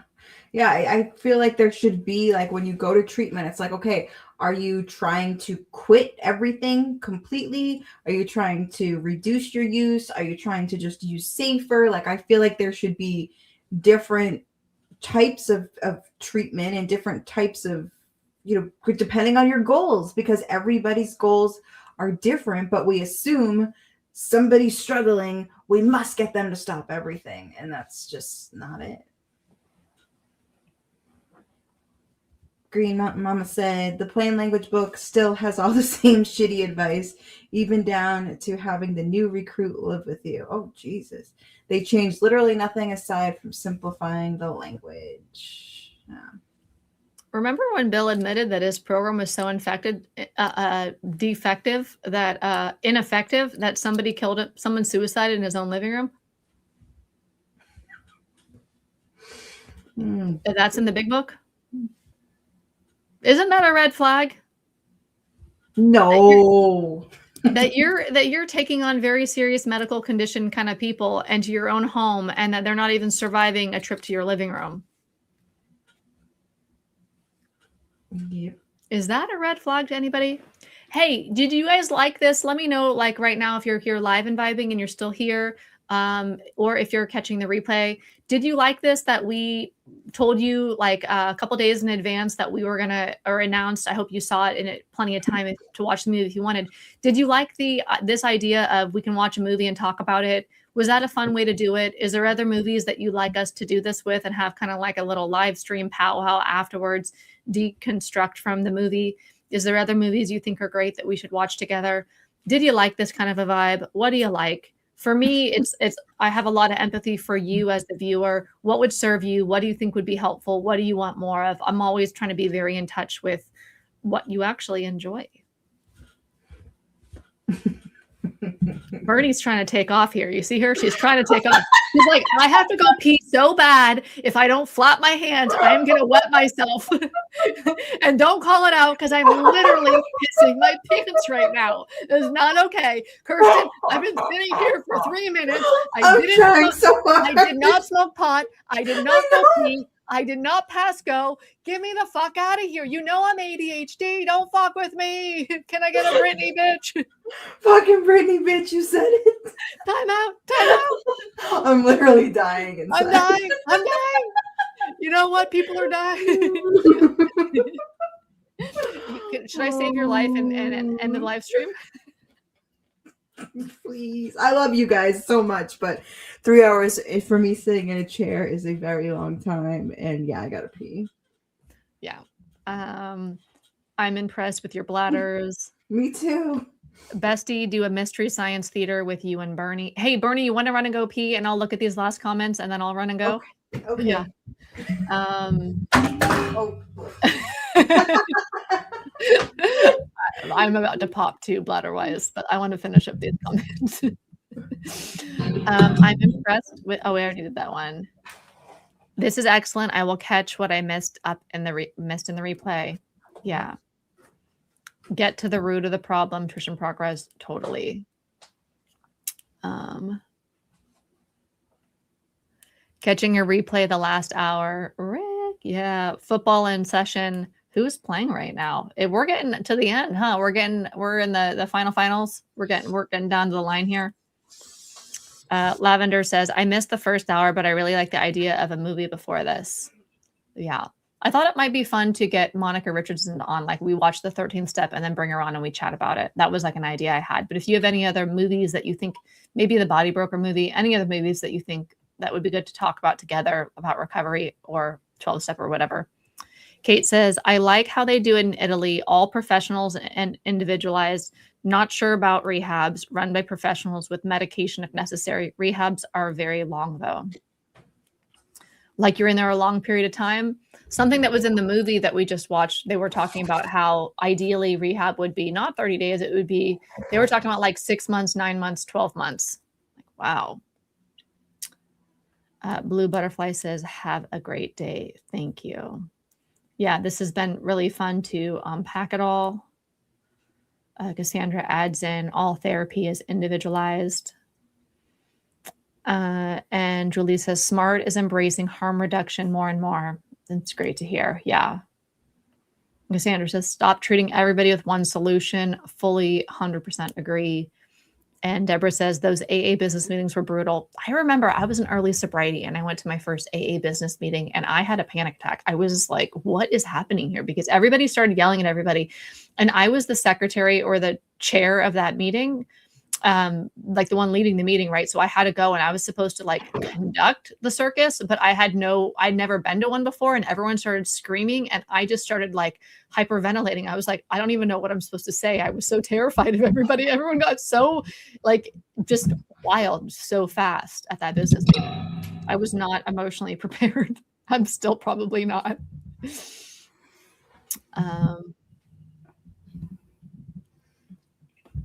Julie says, Monica's great. I help moderate her groups. Okay, so why don't you, I'll be right back. Okay. I don't think I can put the comments on the thing, but I will read this one. David said, it's all good. Whatever you want to do gets me pumped up for the court-ordered AA meetings I have to go afterwards. Yeah, I think I can't put the comments on the screen, so sorry about that, guys. But oh gosh, I don't know how to fill a time. I'm not good at this like Kirsten is. Should I read some more even though you guys can't see them on the screen? No, probably not. You guys probably wouldn't like that. Somebody help me out. I am going, oh my god, what should I say? Yeah, I don't know. Honestly, I'm spent. 3 hours sitting in this chair doing this. I love you guys, but I am spent.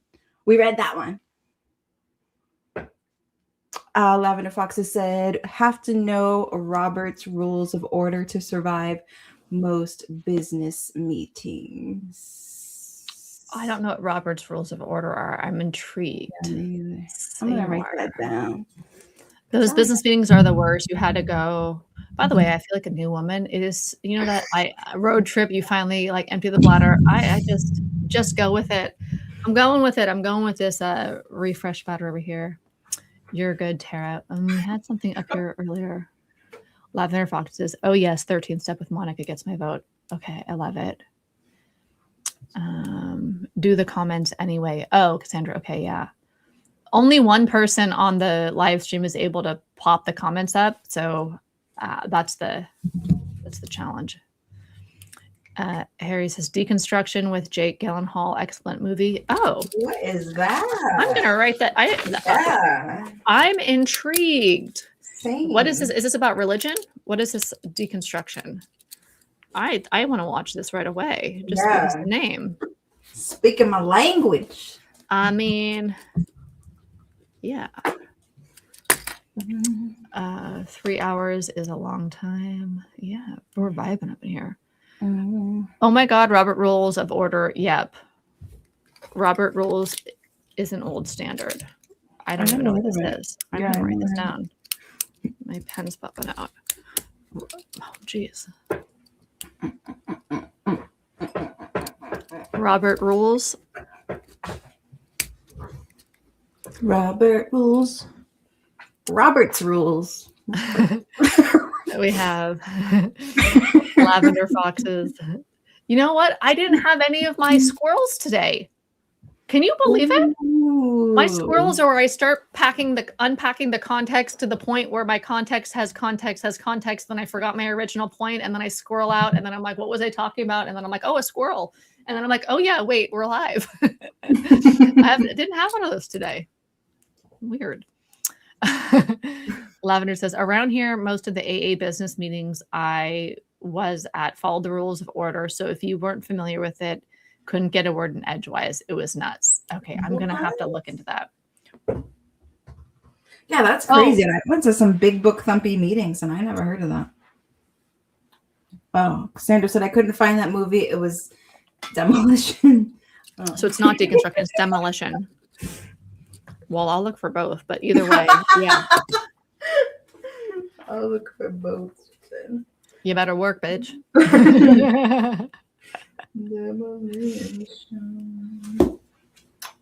Chase says, I'm no longer in AA either. I had a friend tell me if I don't go get a home group, I'll relapse. I'll laugh my ass off.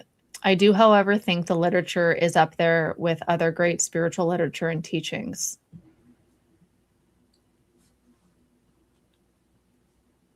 Okay. Sorry, I smoked when I was off. Yeah. The idea that we're going to relapse if we don't get a home group, obviously that's baloney. I do think that there is evidence that shows that connection can be healing and helpful, especially with like-minded people in recovering from addiction. So nobody is denying that groups, that self-supporting groups can be helpful for people who are recovering from addiction, or being around like-minded people, or being around people who understand your problems can help you get through your problems. Support groups, whether like we were saying, like the cancer support group, or if it's going to be any sort of a divorce support group or anything, like there's of course benefit, but the idea that you're going to relapse without a home group is baloney. That's indoctrination. That's not true. You think the literature is up there with other great spiritual literature and teachings. I thought that as well when I was inside Alcoholics Anonymous. I thought it was this kind of spiritual text, was like mysterious and it came alive. And every time I read it, I found something new and all of that, right? I no longer see it that way. I see it as incredibly harmful and dangerous ideology. But I'm not right. You know, Chase's opinion is just as valid as mine. And there's going to be a lot of people that agree with you on that. And yeah, I really love that we can have different opinions and that we can have different perspectives, and we can still be respectful and civil, and we can all think different things. To me, it's all about thinking whatever you want. I don't know what anybody should think. I don't. And I like it when people who share all their thoughts, who might be, you know, especially if you're thinking something that you might think is a little bit out of the context or out of what might be norm in a deconstruction space. I love that. I love when people say, I'm still going to meetings and I'm here. Or when people say, like, I don't know, if they bring in their religion, or if they're smoking pot or whatever. I like that we can just be ourselves, you know, that there isn't like a control system in deprogramming. It's really about being ourselves and thinking for ourselves, and our thoughts aren't wrong. We can trust ourselves and our thoughts.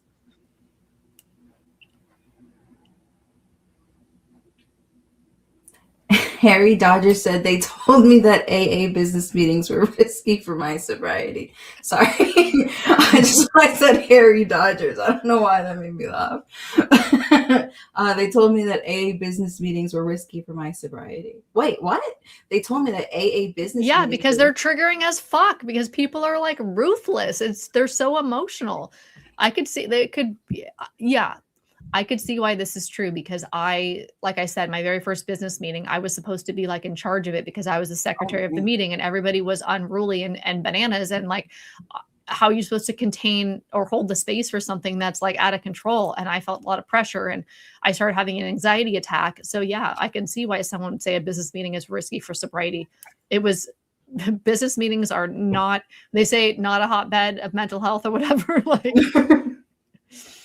I was always told if you're not, I forget exactly the phrase, but it was basically like the serious people go to the business meeting. So, but yeah, I mean, they were a little bananas. yeah, but then they say don't take yourself so damn seriously. Rule 62, bitch. It all contradicts itself, and then you could just pick apart whatever part of the doctrine that pleases the mood. Right. Kate said, I drank after the preamble debacle meeting. I was like, fuck this shit and fuck AA. Cheers. Oh, Harry, is this about the movie? Are we talking about the Jake Gyllenhaal movie now? He lost his wife and started deconstructing everything in his life. That sounds fascinating. I want movies like this on my like to watch list and to chat with you guys about and to do live streams about.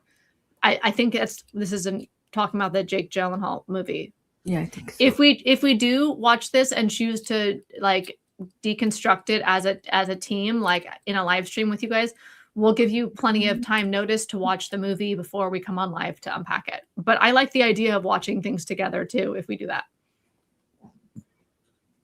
Lavender Foxes said, and everything old business would drag on in debates. New issues in the groups would take months to address. So glad I'll never sit through one of those terrible meetings again. Facts. They told me about the BMs too. Is that bowel movements? Are we back on the razor bone? That's what I thought. I'm just recalling my early trauma from the early part of this live stream. My bum is on the razor. Yeah. Trish in Progress said the business meetings are also control freak games. The most arrogant alcoholics trying to control everything. It could literally be its own topic. Oh, sorry.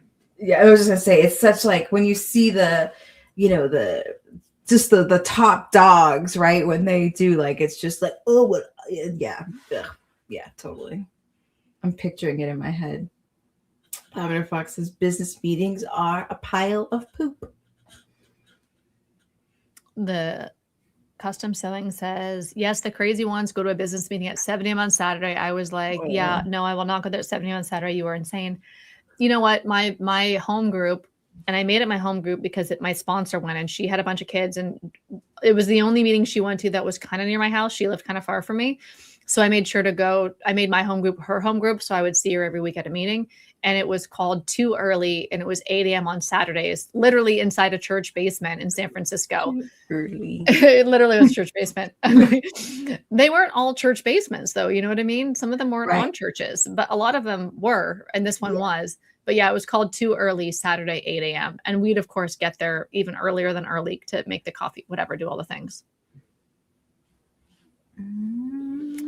Kate says, for me, it's shattered. The only requirement is a desire to stop drinking, except trans and non-binary. That's when I realized it was all fake. I'm not sure I'm understanding that. Yeah, I don't think I do. So then the desire had to be more than just not to drink. You also, are they saying that trans and non-binary were not accepted? Or I'm sorry, I'm not really clear exactly.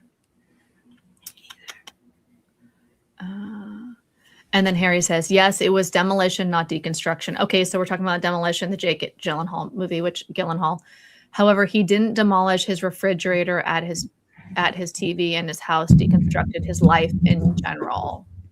Okay, yeah, that really interests me. So you guys like movies, topics as ideas for live streams. You like deconstructing specific parts of the ideology. Yeah, I have all the I won't ask you again what topics you want because we went through it last time. You're always welcome to message me with what topics you would want to recommend for a live stream or put it in the comments below.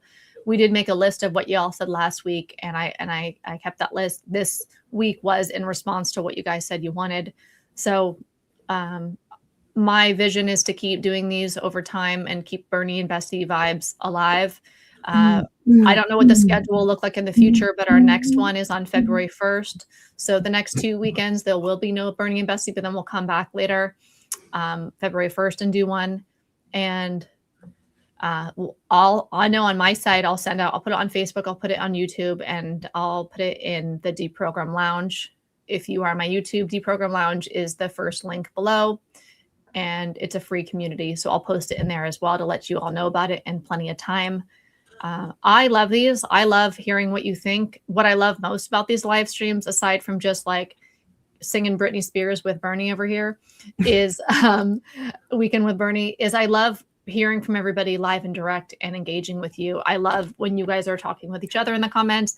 I love that this is our safe space to like, meaning that there's not really a whole lot of, if really any AA diehards here being abusive in the comments, and we have a place where we can unpack things together in a safe feeling kind of environment where we can express ourselves and speak our truth. And even if you didn't feel comfortable to be known, like you want to stay anonymous in your deprogramming, you can obviously make a YouTube account that is, you can call it like baloney bananas and just sign on as a random name with no picture. So you can still be anonymous here too. So I really appreciate everybody who is, writing the comments here, sharing what's on your mind. I think it's really helpful when we can see that it's not just Tara Grace, it's not just sobriety bestie Kirsten who left AA and realized it's baloney. It's a lot of us, and we get to learn and grow together. And there's actually a lot of us out here. Remember, 95% of the people who go to AA leave, right, or more. So most people leave AA, and a lot of us are actively deprogramming. There's also the other thing I want to say. I've heard from people, because I get a lot of DMs, and I like to share with you the kind of general vibes that I hear, because Terry, you'd be the same way, right? We get a lot of messages, a lot of comments, and I read a lot of them. So I have a feel for what people are sharing that they're thinking. And there's people who say they left AA like in 2000 or 2001, and they didn't realize how harmful it was, but they've been struggling with some things ever since. And it wasn't until now, like 2025, 2026, that they're realizing that they were indoctrinated. It was harmful, that they were in a cult, and they're starting to do the deprogramming now, and they're getting relief now. And that the ideology was still harming them, not being even in AA for like 20, 25 years until they started their deprogramming journey. And so it just makes me feel really good that we fucking know what's up, and that we are working to improve our lives and get that freedom for ourselves and get the ideology out of our head.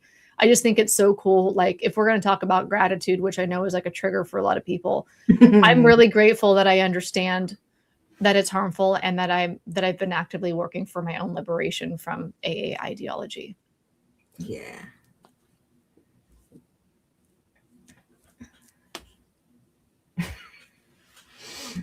Sandra Lee said, change name to Razors in the Bum.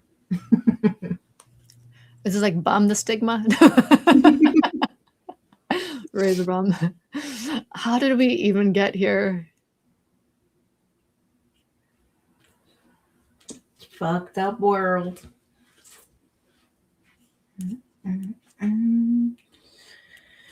Ginger Elise said, meetings were dysregulating for me, causing so much social anxiety. My sponsor's advice was go to more meetings. That's always the answer, right? I wasn't working it enough. Another common thing they say. This leads to severe burnout. I know now I'm autistic. LOL. Yeah, it's everything is always more meetings, more reading of the book, but definitely more meetings. If the medicine isn't working, take more of it, take more of it, take more of it. You're not taking it right. You took it with a spoon instead of a fork or whatever no. Yeah. Okay, so Kate's following up for clarification. Yes, they said that men and women in the preamble. Oh, right. You were talking about the preamble. Should be kept, and we didn't have to be more inclusive. So by not including non-binary people, you're excluding someone who wants to stop drinking. Yeah. There's like no way to update it, right? Okay, we have Last Green Man here. What's up, Josh? Great to see you this afternoon, actually, well into the afternoon where you are. What is the most dehumanizing and disgusting passage from any of the cult literature? For me, it's 12 and 12, paraphrasing. Can we run our lives on our self-will? One look in the mirror for any alcoholic. Yeah, there's so much in the 12 and 12 that's fucked up. That's a whole other chapter that I haven't even started unpacking, like in video or anything. What about that signing our own death warrant thing? Oh, clarification. Answer that question. Can we run our lives on self-will? One look in the mirror for any alcoholic answers that question. Disgusting. 100% yes. 100% yes. Yeah, I feel like it's so disabling of our self-trust, our critical thinking, our self-esteem. Yeah. Yeah. I think we're making good progress here, though. I think there's more and more people that are waking up to it and finding a way out. And we stayed for the miracle. Tara Grace is still awake. You look like you're done. Yeah, I'm done. I really am. I socialized my max capacity. Social battery is done. Yeah. Wait, I thought we were doing a Burnie-a-thon. Whoa, We're going to burn it down. I guess I don't have it in me. Too much bash. You got to be careful. You can't OD on the bashing. This is like Yeah, seriously. bashing gone wrong. Burning my 12 and 12 felt so good. I got a photo from somebody, a video of them burning their books. Okay, we're going to wrap this up. I just want to read this one first. Green Mountain Mama. I dropped the last sponsor I had when I realized that she was attending at least 3 Zoom meetings a day at 2 years sober. I definitely don't want what she had. So many unhealed people. Yeah. I guess the Zoom meeting made it really easy for people to be like compulsively going to meetings because then you can keep going all the time. That was never my story. Well, thanks everybody. We just hit a record. Our last record was last week. I think we went 3 hours and 15 minutes. Now we've gone 3 hours and 23 minutes. And y'all see what we look like now 3 hours in. Yeah, look at me. I want to get in the zone. My bum is on Burnie. My bum is on Burnie.